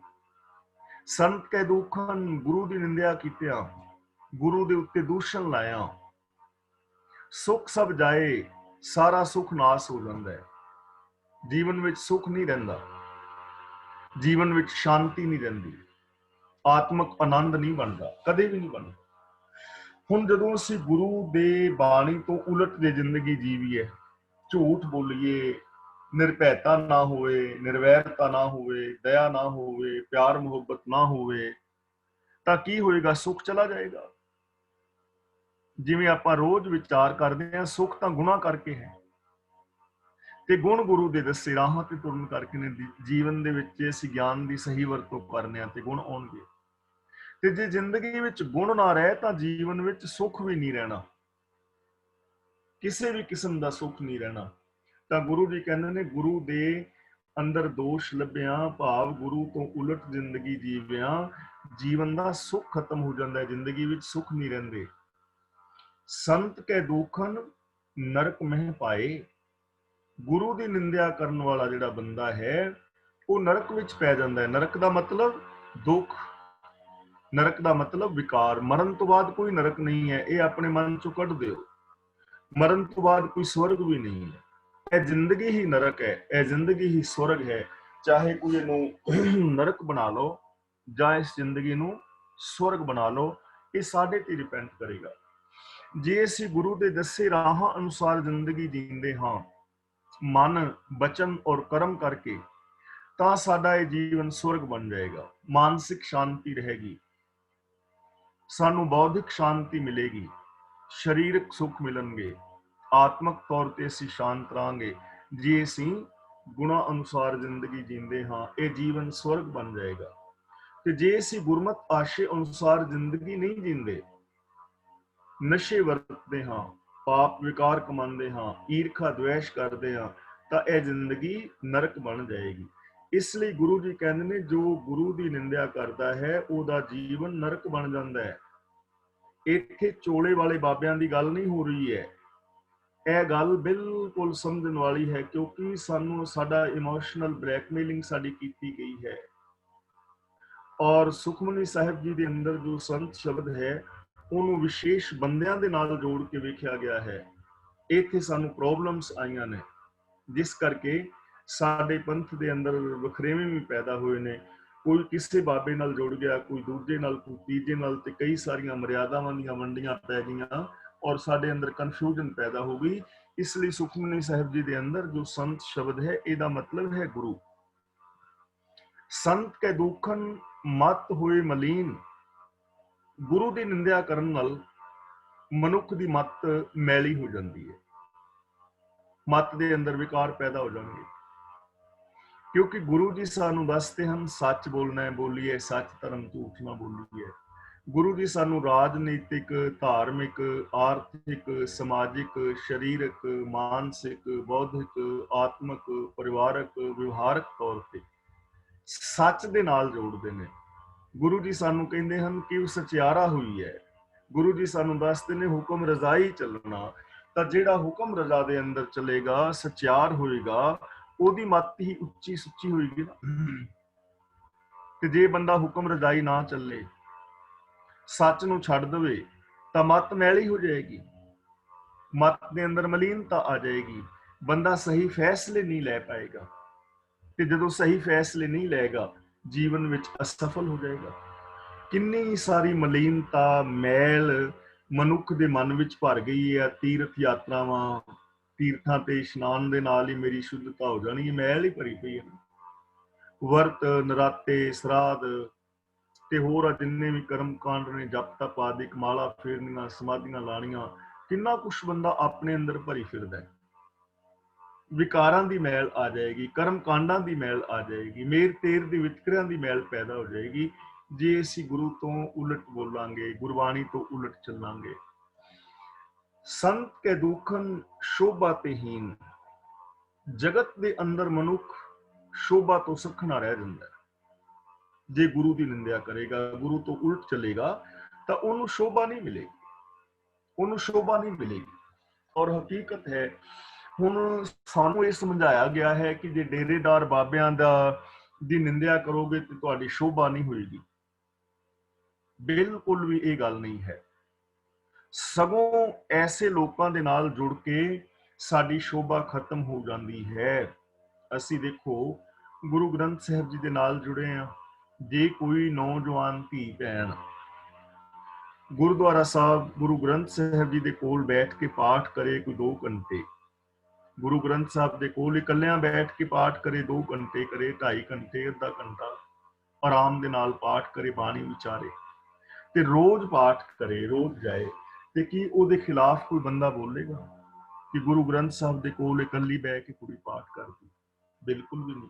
ਤੇ ਜੇ ਬਾਬਾ ਹੋਏ ਕਮਰੇ 'ਚ ਤੇ ਇਕੱਲੀ ਬੀਬੀ 2 ਘੰਟੇ ਰੋਜ਼ ਜਾਏ ਤੇ ਉਹਦੀ ਸ਼ੋਭਾ ਹੋਏਗੀ ਕਿ ਨਿੰਦਿਆ ਹੋਏਗੀ? ਇਹ ਤੇ ਅਸੀਂ ਅੰਦਾਜ਼ਾ ਲਾ ਸਕਦੇ ਹਾਂ ਨਾ। ਇਸ ਲਈ ਇੱਥੇ ਇਹਨਾਂ ਬਾਬਿਆਂ ਦੀ ਗੱਲ ਨਹੀਂ ਹੈ। ਇਹਨਾਂ ਦੇ ਨਾਲ ਜੁੜਿਆ ਤੇ ਹੁਣ ਕਈਆਂ ਨੂੰ ਤੇ ਨਮੋਸ਼ੀ ਵੇਖਣੀ ਪੈ ਰਹੀ ਹੈ ਵਿਚਾਰਿਆਂ ਨੂੰ। ਕਿਵੇਂ ਲੋਕ ਪਿਤਾ ਜੀ ਕਰਦੇ ਸਨ ਨਾ, ਪਿਤਾ ਜੀ ਕਰਕੇ ਆਪਣੀਆਂ ਪ੍ਰੋਪਰਟੀਆਂ ਵੀ ਦੇ ਦਿੱਤੀਆਂ। ਪਿਤਾ ਜੀ ਦੀ ਗੁਫਾ, ਤੇ ਗੁਫਾ ਦੇ ਵਿੱਚ ਕੀ ਹੁੰਦਾ ਸੀ? ਹੁਣ ਉਹਦੇ ਚੇਲਿਆਂ ਨਾਲ ਵੀ ਜੇ ਗੱਲ ਕਰੀਏ ਤੇ ਨਮੋਸ਼ੀ ਹੁੰਦੀ ਹੈ ਨਾ ਬੰਦੇ ਦੀ। ਸਗੋਂ ਨਮੋਸ਼ੀ ਦਾ ਕਾਰਨ ਹੁਣ ਜਿਹੜੇ ਲੋਕ ਕਹਿੰਦੇ ਸਨ ਕਿ ਸਾਡਾ ਫਲਾਂ ਬਾਬਾ, ਹੁਣ ਜਿਹੜੇ 2-4 ਬੈਠੇ ਨੇ ਵੱਡੇ ਵੱਡੇ ਜੇਲ੍ਹਾਂ ਦੇ ਵਿੱਚ, ਨਮੋਸ਼ੀ ਹੁੰਦੀ ਹੈ ਨਾ। ਇਸ ਲਈ ਗੁਰੂ ਜੀ ਕਹਿੰਦੇ ਨੇ ਜੋ ਗੁਰੂ ਦੇ ਵਿਰੋਧੀ ਹੈ, ਜੋ ਗੁਰੂ ਦੀ ਬਾਣੀ ਦੀ ਨਿੰਦਾ ਕਰਦਾ ਹੈ, ਗੁਰਮਤਿ ਤੋਂ ਉਲਟ ਹੈ, ਉਹ ਫਿਰ ਸ਼ੋਭਾ ਨਹੀਂ ਪਾਉਂਦਾ, ਉਹਨੂੰ ਕਦੇ ਵੀ ਸ਼ੋਭਾ ਨਹੀਂ ਮਿਲਦੀ, ਉਹਨਾਂ ਨੂੰ ਨਮੋਸ਼ੀ ਕਦੇ ਵੀ ਵੇਖਣੀ ਪਵੇਗੀ, ਕਿਉਂਕਿ ਉਹਦੇ ਜੀਵਨ ਠੀਕ ਨਹੀਂ ਹੋਏਗਾ। ਇਸ ਲਈ ਜੋ ਗੁਰਬਾਣੀ ਮੁਤਾਬਕ ਜ਼ਿੰਦਗੀ ਜੀਂਦਾ ਹੈ, ਗਿਆਨ ਗੁਰੂ ਦੀ ਅਗਵਾਈ ਵਿੱਚ ਜ਼ਿੰਦਗੀ ਜੀਂਦਾ ਹੈ, ਸੱਚ ਦੇ ਰਾਹਾਂ ਤੇ ਤੁਰਦਾ ਹੈ, ਰੱਬੀ ਰਜ਼ਾ ਵਿੱਚ ਤੁਰਦਾ ਹੈ, ਉਹਨੂੰ ਹੀ ਸ਼ੋਭਾ ਮਿਲਦੀ ਹੈ। ਇਸ ਲਈ ਜੇ ਅਸੀਂ ਚਾਹੁੰਦੇ ਹਾਂ ਕਿ ਸਾਡੀ ਸ਼ੋਭਾ ਹੋਵੇ, ਸਾਨੂੰ ਮਾਣ ਆਦਰ ਸਤਿਕਾਰ ਮਿਲੇ, ਤਾਂ ਸਾਨੂੰ ਸ੍ਰੀ ਗੁਰੂ ਗ੍ਰੰਥ ਸਾਹਿਬ ਜੀ ਦੀ ਪਾਵਨ ਬਾਣੀ ਮੁਤਾਬਕ ਜ਼ਿੰਦਗੀ ਜੀਣੀ ਚਾਹੀਦੀ ਹੈ। ਸੰਤ ਕੇ ਹੱਤੇ ਕੋ ਰੱਖੇ ਨਾ ਕੋਈ। ਹੱਤੇ ਦਾ ਮਤਲਬ ਮਾਰਿਆ ਹੋਇਆ, ਫਿਟਕਾਰਿਆ ਹੋਇਆ, ਜਿਹੜਾ ਗੁਰੂ ਤੋਂ ਬੇਮੁਖ ਹੈ। ਰੱਖੇ ਨਾ ਕੋਈ ਵੀ ਕੋਈ ਨਹੀਂ ਰੱਖ ਸਕਦਾ ਦਾ ਮਤਲਬ ਉਹਦੀ ਕੋਈ ਸਹਾਇਤਾ ਨਹੀਂ ਕਰਦਾ। ਜਿਹੜਾ ਸੰਤ ਦਾ ਯਾਨੀ ਗੁਰੂ ਦਾ ਫਿਟਕਾਰਿਆ ਹੈ, ਫਿਟਕਾਰੇ ਦਾ ਮਤਲਬ ਜੋ ਗੁਰੂ ਤੋਂ ਬੇਮੁਖ ਹੈ, ਉਸ ਬੰਦੇ ਦੀ ਕੋਈ ਸਹਾਇਤਾ ਨਹੀਂ ਕਰ ਸਕਦਾ। ਕਿਵੇਂ ਸਹਾਇਤਾ ਕਰੋਗੇ? ਕਿਉਂਕਿ ਜਿਹੜਾ ਗੁਰੂ ਤੋਂ ਬੇਮੁਖ ਹੈ, ਸੱਚ ਤੋਂ ਬੇਮੁਖ ਹੈ, ਤੇ ਉਹਦੀ ਕਿਹੜੀ ਸਹਾਇਤਾ ਕਰਕੇ ਤੁਸੀਂ ਉਹਨੂੰ ਸੁੱਖ ਦੇ ਦਿਓਗੇ? ਕਿਵੇਂ ਉਹਦੀ ਸਹਾਇਤਾ ਕਰ ਲੋਗੇ? ਕਿ ਕੋਈ ਜੋਤਸ਼ੀ, ਕੋਈ ਬਾਬਾ, ਕੋਈ ਮੜੀ, ਕੋਈ ਕਬਰ, ਕੋਈ ਜੰਤਰ, ਕੋਈ ਮੰਤਰ, ਕੋਈ ਤੰਤਰ, ਕੋਈ ਦੇਵੀ, ਕੋਈ ਦੇਵਤਾ ਉਹਨੂੰ ਸੁੱਖ ਦੇ ਸਕਦਾ ਜਿਹਦਾ ਰਾਹ ਹੀ ਪੁੱਠਾ ਹੈ? ਜਿਹੜਾ ਬੰਦਾ ਡਰੱਗੀ ਹੋ ਗਿਆ, ਨਸ਼ਈ ਹੋ ਗਿਆ, ਔਰ ਉਹਦੀ ਹੋਸ਼ ਹਵਾਸ ਵੀ ਕਾਇਮ ਨਹੀਂ ਹੈ, ਤੇ ਉਹਦੀ ਕੀ ਹੈਲਪ ਕਰੋਗੇ ਤੁਸੀਂ? ਕਿ ਤੂੰ ਸ਼ਰਾਬ ਪੀਵੀ ਜਾ ਤੇ ਤੇਰੀਆਂ ਕਿਡਨੀਆਂ ਖਰਾਬ ਨਹੀਂ ਹੋਣਗੀਆਂ? ਕੋਈ ਸਹਾਇਤਾ ਕਰ ਸਕਦਾ? ਨਹੀਂ ਨਾ ਕਰ ਸਕਦਾ। ਜਿਹੜਾ ਬੰਦਾ ਚੋਰੀਆਂ ਕਰਦਾ ਹੈ, 2 ਨੰਬਰ ਦੇ ਧੰਦੇ ਕਰਦਾ, ਉਹਦੀ ਹੈਲਪ ਕਿਵੇਂ ਕਰੋਗੇ? ਉਹ ਕੰਮ ਛੱਡੇ ਹੀ ਨਾ, ਤੇ ਉਹਨੂੰ ਕਿਹੜੀ ਹੈਲਪ ਕਰਕੇ ਉਹਨੂੰ ਸੁੱਖ ਨੂੰ ਦੇ ਦੋਗੇ? ਇਸ ਲਈ ਗੁਰੂ ਜੀ ਕਹਿੰਦੇ ਨੇ ਜੋ ਗੁਰੂ ਤੋਂ ਬੇਮੁਖ ਹੈ ਨਾ, ਉਹਦੀ ਕੋਈ ਹੈਲਪ ਨਹੀਂ ਕਰ ਸਕਦਾ, ਕਿਉਂਕਿ ਉਹ ਗਿਆਨ ਦੇ ਰਾਹ ਤੋਂ ਭਟਕਿਆ ਹੋਇਆ ਹੈ। ਸੰਤ ਕੇ ਦੁਖਨ ਥਾਨ ਪ੍ਰਸ਼ਟ ਹੋਏ। ਥਾਂ ਦਾ ਮਤਲਬ ਥਾਂ, ਕਿਹੜਾ ਥਾਂ? ਹਿਰਦਾ। ਪ੍ਰਸ਼ਟ ਦਾ ਮਤਲਬ ਗੰਦਾ।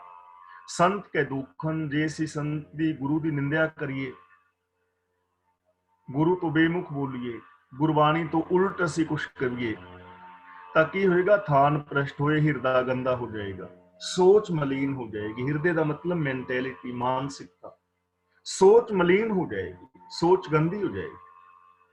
ਔਰ ਹਕੀਕਤ ਹੈ, ਇਹਨਾਂ ਸਿੰਪਲ ਚੀਜ਼ਾਂ ਸਮਝਣ ਵਾਲੀਆਂ ਨੇ। ਜੇ ਅਸੀਂ ਗੁਰੂ ਤੋਂ ਉਲਟ ਕੁਛ ਵੀ ਬੋਲਦੇ ਹਾਂ, ਗੁਰਬਾਣੀ ਤੋਂ ਉਲਟ, ਤਾਂ ਮਲੀਨ ਹੋ ਜਾਏਗੀ ਨਾ। ਅਸੀਂ ਹੁਣ ਜਦੋਂ ਗੁਰੂ ਤੋਂ, ਬਾਣੀ ਤੋਂ ਉਲਟ ਬੋਲਾਂਗੇ ਤੇ ਇਹੀ ਕਵਾਂਗੇ ਨਾ, ਝੂਠ ਬੋਲਣਾ ਚਾਹੀਦਾ ਹੈ, ਇਹੀ ਗੁਰਬਾਣੀ ਦੇ ਉਲਟ ਹੈ ਨਾ। ਸਾਨੂੰ ਇੱਕ ਦੂਜੇ ਨਾਲ ਵੈਰ ਕਮਾਉਣਾ ਚਾਹੀਦਾ ਹੈ, ਗੁਰਬਾਣੀ ਦੇ ਖਿਲਾਫ ਤਾਂ ਇਹੀ ਹੈ। ਤਾਂ ਫਿਰ ਬੰਦੇ ਦੇ ਅੰਦਰ ਮੇਰ ਤੇਰ ਦੇ ਵਿਤਕਰੇ, ਵੈਰ ਭਾਵ, ਕਰਮ ਕਾਂਡ, ਇਹ ਸਾਰਾ ਕੁਛ ਆ ਜਾਏਗਾ ਤੇ ਹਿਰਦਾ ਗੰਦਾ ਹੋ ਜਾਏਗਾ, ਸੋਚ ਗੰਦੀ ਹੋ ਜਾਏਗੀ, ਸੋਚ ਮਲੀਨ ਹੋ ਜਾਏਗੀ, ਹੋਛੇ ਬੰਦਾ ਕਰਮ ਕਰੇਗਾ। ਪਰ ਇਹਦਾ ਹੁਣ ਸੋਲੂਸ਼ਨ ਕੀ ਹੈ? ਹੱਲ ਕੀ ਹੈ? ਸਪੋਜ਼ ਕਿ ਅਸੀਂ ਜਾਣ ਕੇ ਜਾਂ ਅਣਜਾਣ ਪੁਣੇ ਵਿੱਚ, ਜਾਣੇ ਅਣਜਾਣੇ ਵਿੱਚ ਅਸੀਂ ਗੁਰਬਾਣੀ ਤੋਂ ਉਲਟ ਜ਼ਿੰਦਗੀ ਜੀ ਲਈ ਹੈ, ਜਾਂ ਹੁਣ ਤੱਕ ਅਸੀਂ ਗੁਰੂ ਦੇ ਉਲਟ ਬੋਲਦੇ ਰਹੇ ਹਾਂ, ਜਾਂ ਗੁਰੂ ਤੋਂ ਉਲਟ ਅਸੀਂ ਸੋਚਦੇ ਰਹੇ ਹਾਂ, ਮਨਮੁੱਤ ਕਰਦੇ ਰਹੇ ਹਾਂ, ਜਾਣ ਬੁੱਝ ਕੇ ਕੀਤੀ ਜਾਂ ਅਣਜਾਣ ਪੁਣੇ ਦੇ ਵਿੱਚ ਕੀਤੀ ਹੈ।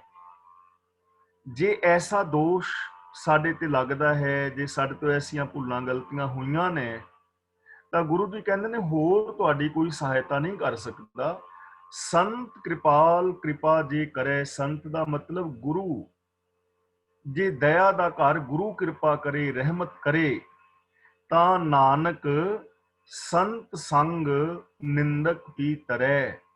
ਤਾਂ ਗੁਰੂ ਦੇ ਚਰਨਾਂ ਦੀ ਸ਼ਰਨ ਵਿੱਚ ਆ ਕੇ ਨਿੰਦਕ ਵੀ ਪਾਪਾਂ ਤੋਂ ਬਚ ਸਕਦਾ ਹੈ। ਕਿਵੇਂ ਬਚ ਸਕਦਾ ਹੈ? ਜੇ ਉਹ ਗੁਰੂ ਦੇ ਚਰਨਾਂ ਦੀ ਸ਼ਰਨ ਵਿੱਚ ਆ ਜਾਏ, ਗੁਰੂ ਗਿਆਨ ਕੇ ਮੱਥਾ ਟੇਕੇ ਤੇ ਗੁਰੂ ਪਾਤਸ਼ਾਹ ਅੱਗੇ ਬਚਨ ਕਰੇ ਕਿ ਪਾਤਸ਼ਾਹ ਭੁੱਲ ਹੋਈ, ਅੱਜ ਤੋਂ ਲੈ ਕੇ ਮੈਂ ਆਪ ਦੀ ਬਾਣੀ ਮੁਤਾਬਕ ਜ਼ਿੰਦਗੀ ਜੀਵਾਂਗਾ, ਤਾਂ ਉਹਦਾ ਵੀ ਪਾਰ ਉਤਾਰਾ ਹੋ ਸਕਦਾ।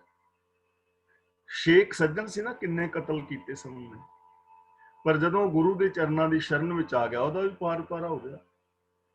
ਕੌਡਾ ਭੀਲ, ਤੇਲ ਦੇ ਕੜਾਹਿਆਂ 'ਚ ਲੋਕਾਂ ਨੂੰ ਤਲਣ ਵਾਲਾ ਬੰਦਾ, ਜਦੋਂ ਗੁਰੂ ਦੇ ਚਰਨਾਂ ਦੀ ਸ਼ਰਨ ਵਿੱਚ ਆਇਆ ਤੇ ਪਾਰ ਉਤਾਰਾ ਹੋ ਗਿਆ, ਉਹਦੀ ਜ਼ਿੰਦਗੀ ਬਦਲ ਗਈ। ਭਾਈ ਕੌਡਾ ਹੋ ਗਿਆ, ਪ੍ਰਚਾਰਕ ਹੋ ਗਿਆ।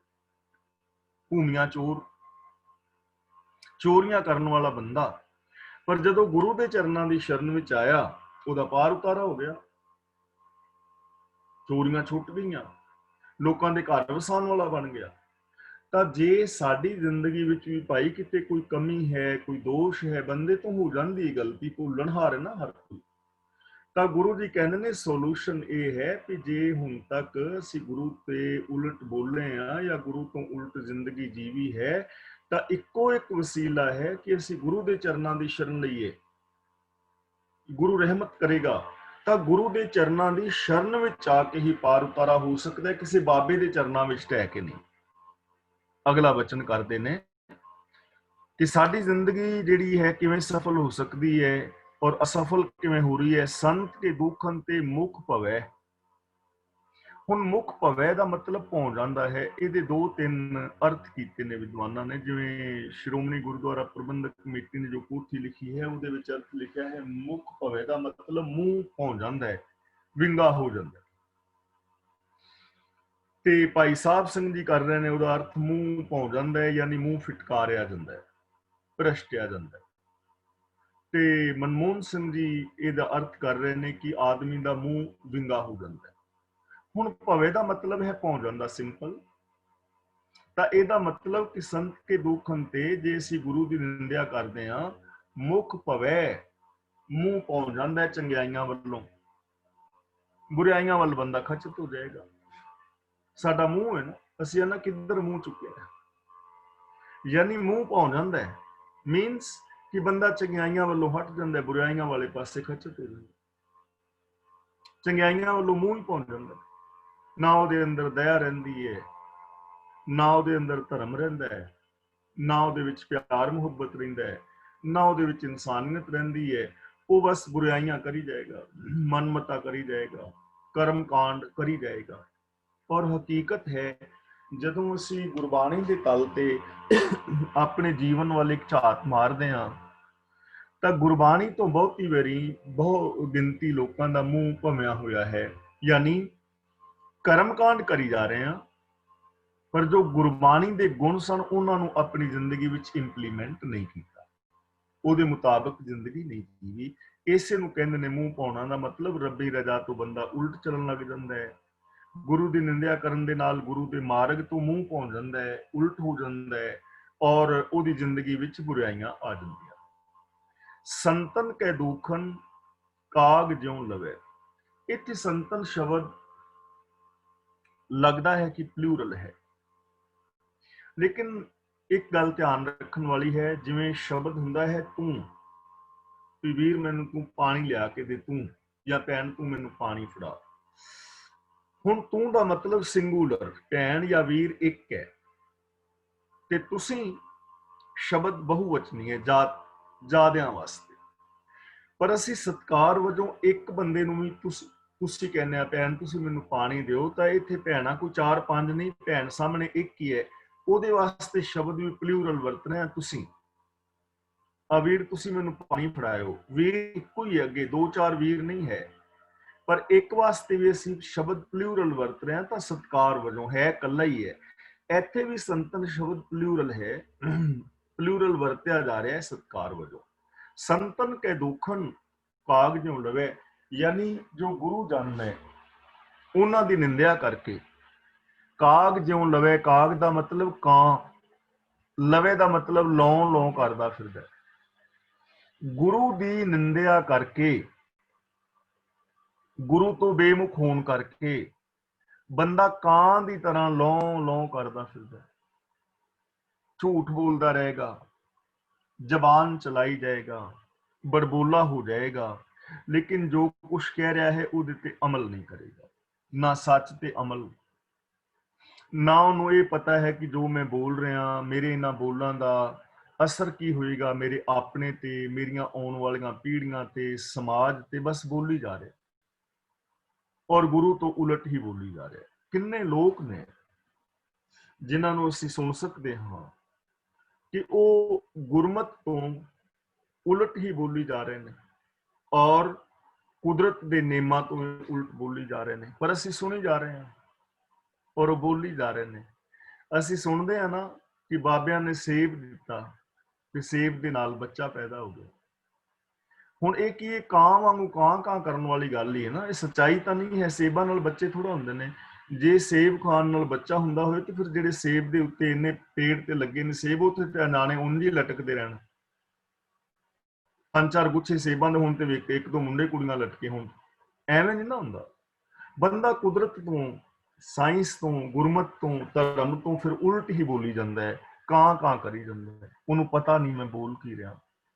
ਤਾਂ ਗੁਰੂ ਜੀ ਕਹਿੰਦੇ ਨੇ ਗੁਰੂ ਤੋਂ ਬੇਮੁਖ ਹੋਣ ਕਰਕੇ, ਗੁਰੂ ਦੀ ਨਿੰਦਿਆ ਕਰਕੇ ਬੰਦਾ ਕਾਂ ਦੀ ਤਰ੍ਹਾਂ ਕਾਂ ਕਾਂ ਕਰਦਾ ਰਹਿੰਦਾ ਹੈ, ਯਾਨੀ ਵਿਅਰਥ ਬੋਲ ਬੁਲਾਰੇ ਬੋਲਦਾ ਹੈ।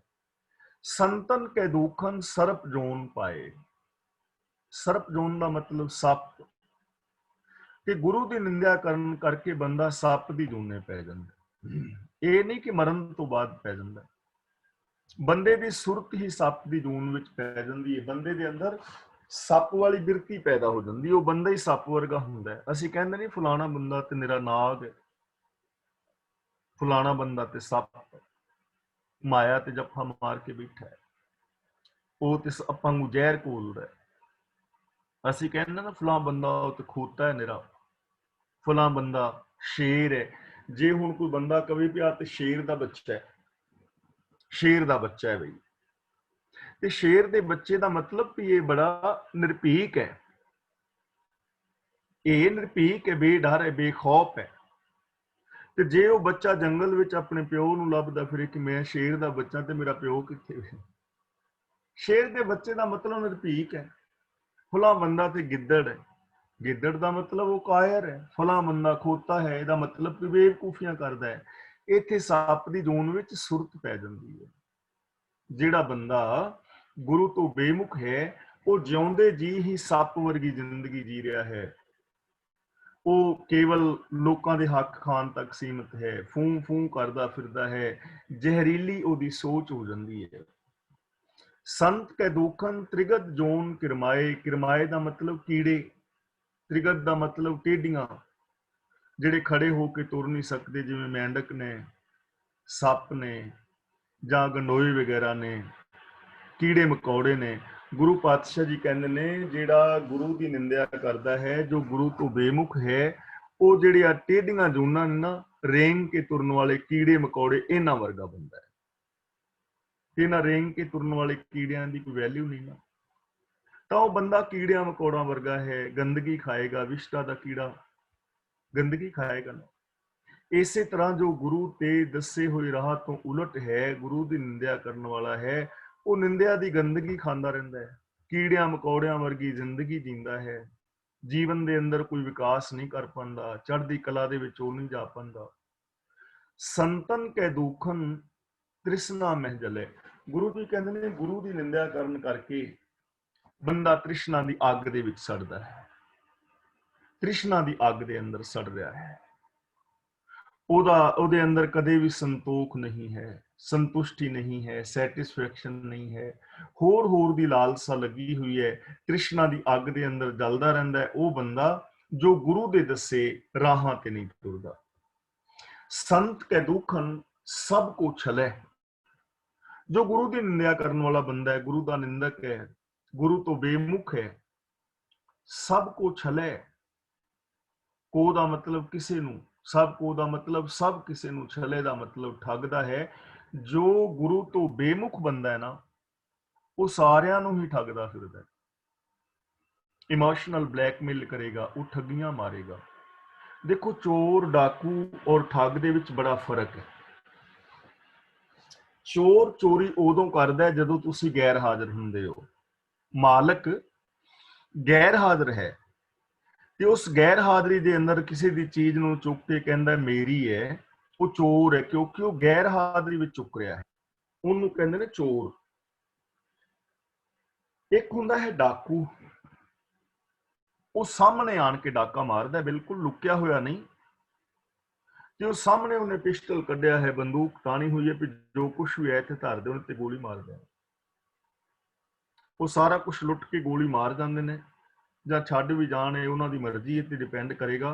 ਪਰ ਡਾਕੂ ਹੈ ਜਿਹੜਾ ਸਾਹਮਣੇ ਲੁੱਟਦਾ ਹੈ। ਤੇ ਤੀਜਾ ਹੁੰਦਾ ਹੈ ਠੱਗ। ਨਾ ਤੇ ਉਹ ਚੋਰੀ ਕਰਦਾ, ਨਾ ਉਹ ਡਾਕਾ ਮਾਰਦਾ। ਇਹ ਬੜਾ ਖਤਰਨਾਕ ਹੈ। ਚੋਰਾਂ ਦਾ ਸਾਨੂੰ ਪਤਾ ਹੈ, ਉਹਦੀ ਅਸੀਂ ਸੁਰੱਖਿਆ ਕਰਦੇ ਹਾਂ। ਡਾਕੂਆਂ ਦਾ ਵੀ ਪਤਾ ਲੱਗ ਜਾਂਦਾ ਤੇ ਡਾਕੂਆਂ ਦਾ ਵੀ ਬੰਦਾ ਮੁਕਾਬਲਾ ਕਰ ਲੈਂਦਾ ਨਾ। ਪਰ ਠੱਗ, ਇਹ ਚੋਰ ਔਰ ਡਾਕੂ ਦੋਵਾਂ ਨਾਲੋਂ ਖਤਰਨਾਕ ਹੈ। ਅਸਲ ਦੇ ਵਿੱਚ ਇਹ ਤੁਹਾਡਾ ਆਪਣਾ ਬਣ ਕੇ ਆਉਂਦਾ ਹੈ, ਤੁਹਾਡੇ ਵਰਗਾ ਰੂਪ ਬਣਾਉਂਦਾ ਹੈ, ਤੁਹਾਡੇ ਵਾਲੀ ਬੋਲੀ ਬੋਲਦਾ ਹੈ, ਤੁਹਾਡੇ ਭਲੇ ਵਾਲੀ ਬੋਲੀ ਬੋਲਦਾ ਹੈ, ਤੇ ਫਿਰ ਤੁਹਾਨੂੰ ਵਿਸ਼ਵਾਸ ਦੇ ਪਾਤਰ ਬਣਾ ਕੇ ਤੁਹਾਡਾ ਧਨ ਦੌਲਤ ਲੈ ਜਾਂਦਾ ਹੈ। ਤੇ ਫਿਰ ਵੀ ਤੁਸੀਂ ਉਹਦੇ ਤੇ ਸ਼ੱਕ ਨਹੀਂ ਕਰਦੇ, ਤੁਹਾਨੂੰ ਫਿਰ ਵੀ ਉਹ ਆਪਣਾ ਹੀ ਪ੍ਰਤੀਤ, ਉਹ ਤੁਹਾਡਾ ਆਪਣਾ ਬਣ ਕੇ ਤੁਹਾਨੂੰ ਲੁੱਟਦਾ ਰਹਿੰਦਾ ਹੈ। ਉਹਨੂੰ ਕਹਿੰਦੇ ਨੇ ਠੱਗ, ਜਿਹੜਾ ਆਪਣਾ ਬਣ ਕੇ ਲੁੱਟਦਾ ਹੈ, ਜਿਹਦੇ ਤੇ ਕੋਈ ਸ਼ੱਕ ਵੀ ਨਹੀਂ ਕਰਦਾ। ਜਿਵੇਂ ਸੀਤਾ, ਰਾਵਣ ਨੇ ਨਾ ਚੋਰੀ ਕੀਤੀ, ਨਾ ਡਾਕਾ ਮਾਰਿਆ, ਸਾਧੂ ਵਾਲਾ ਭੇਸ਼ ਪਾ ਕੇ ਆਇਆ ਨਾ, ਆਪਣਾ ਬਣ ਕੇ, ਭਲਾ ਬਣ ਕੇ, ਤੇ ਸੀਤਾ ਨੂੰ ਚੱਕ ਕੇ ਲੈ ਗਿਆ। ਇਸੇ ਤਰ੍ਹਾਂ ਠੱਗ ਤੁਹਾਡਾ ਆਪਣਾ ਬਣ ਕੇ ਆਉਂਦਾ ਹੈ। ਹੁਣ ਭਗਤ ਕਬੀਰ ਜੀ ਕੀ ਕਹਿ ਰਹੇ ਨੇ?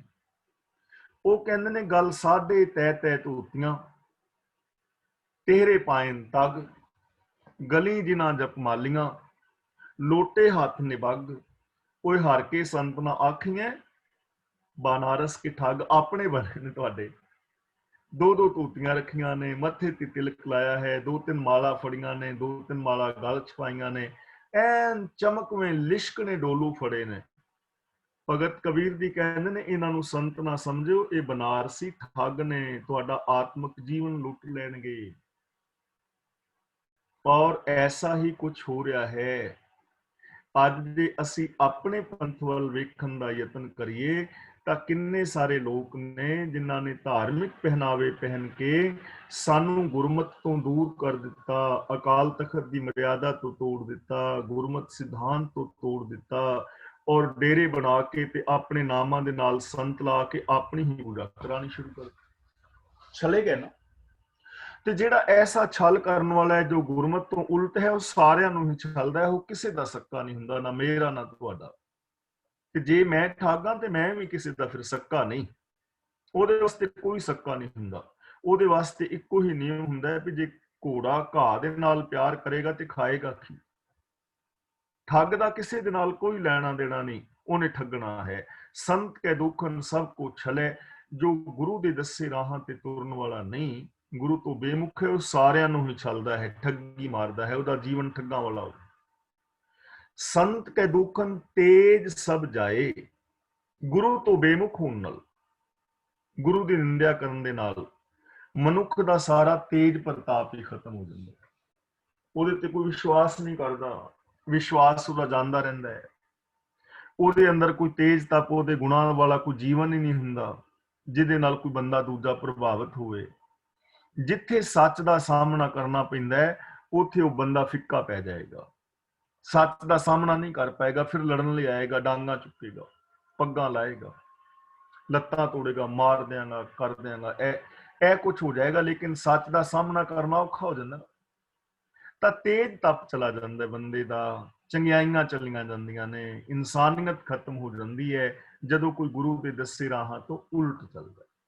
ਸੰਤ ਕੈ ਦੁਖਨ ਨੀਚ ਨਿਚਾਏ, ਨੀਚ ਨਿਚਾਏ ਦਾ ਮਤਲਬ ਨੀਵਿਆਂ ਤੋਂ ਨੀਵਾਂ, ਦੁਖਨ ਦਾ ਮਤਲਬ ਨਿੰਦਿਆ, ਬੇਮੁਖ ਹੋਣਾ।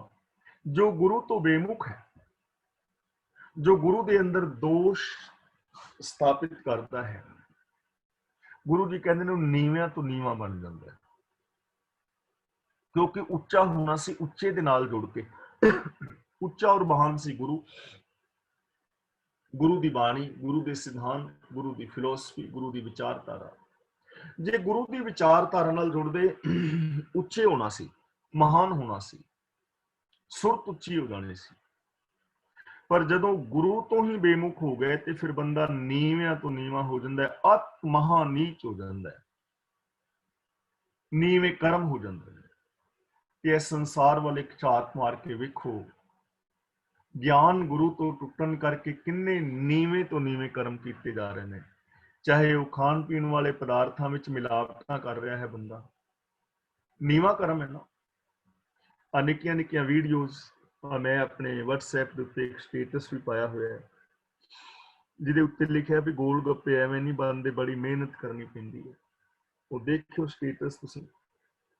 ਗੋਲ ਗੱਪੇ ਬਣਾਉਣ ਵਾਸਤੇ ਜਿਹੜਾ ਆਟਾ ਗੁੰਨ ਰਹੇ ਨੇ, ਨਾਲ ਹੀ ਜੁੱਤੀਆਂ ਪਈਆਂ ਨੇ, ਚੱਪਲਾਂ, ਤੇ ਟੱਬ ਦੇ ਵਿੱਚ ਆਟਾ ਪਾ ਕੇ ਤੇ ਪੈਰਾਂ, ਗੰਦੇ ਪੈਰਾਂ ਦੇ ਨਾਲ ਗੁੰਨ ਰਹੇ ਨੇ, ਪਸੀਨਾ ਵਿੱਚ ਚੋਰ ਰਿਹਾ, ਤੇ ਉਹ ਗੋਲ ਗੱਪੇ ਬਣਾ ਕੇ ਹੁਣ ਖਵਾਏ ਜਾਣਗੇ। ਅਸੀਂ ਕਵਾਂਗੇ ਜੀ ਇਹ ਪਾਨ ਪੂਰੀ ਬਹੁਤ ਸਵਾਦ ਹੈ, ਗੋਲ ਗੱਪੇ ਬੜੇ ਸਵਾਦ ਨੇ, ਤੇ ਬਣਾ ਕਿਵੇਂ ਰਹੇ ਨੇ। ਹੁਣ ਇਸ ਤੋਂ ਘਟੀਆ ਕੰਮ ਕੀ ਹੋ ਸਕਦਾ ਕਿ ਕਿਸੇ ਨੇ ਜਿਹੜੀਆਂ ਚੀਜ਼ਾਂ ਖਾਣੀਆਂ ਨੇ ਉਹ ਇਸ ਤਰ੍ਹਾਂ ਤਿਆਰ ਕੀਤੀਆਂ ਜਾਣ, ਸਿੰਥੈਟਿਕ ਦੁੱਧ, ਸਿੰਥੈਟਿਕ ਹੋਏ, ਗਲੇ ਹੋਏ ਕੇਲੇ।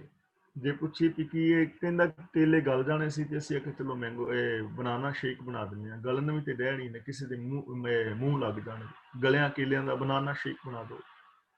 ਗਲੇ ਹੋਏ ਜਿਹੜੇ ਆਲੂ ਨੇ ਉਹ ਸਮੋਸਿਆਂ ਦੇ ਵਿੱਚ ਪਾ ਦਿਓ। ਨੀਚ ਨਿਚਾਏ, ਇਸੇ ਨੂੰ ਤਾਂ ਨੀਚ ਕਹਿੰਦੇ ਨੇ। 80-90 ਹਜ਼ਾਰ ਰੁਪਇਆ ਤਨਖਾਹ ਹੈ ਤੇ 250-300 ਰੁਪਇਆ ਦਿਹਾੜੀ ਲੈਣ ਵਾਲਿਆਂ ਤੋਂ ਬੰਦਾ ਰਿਸ਼ਵਤ ਲੈ ਰਿਹਾ, ਇਹ ਤੇ ਹੈ ਨੀਚ ਨਿਚਾਏ।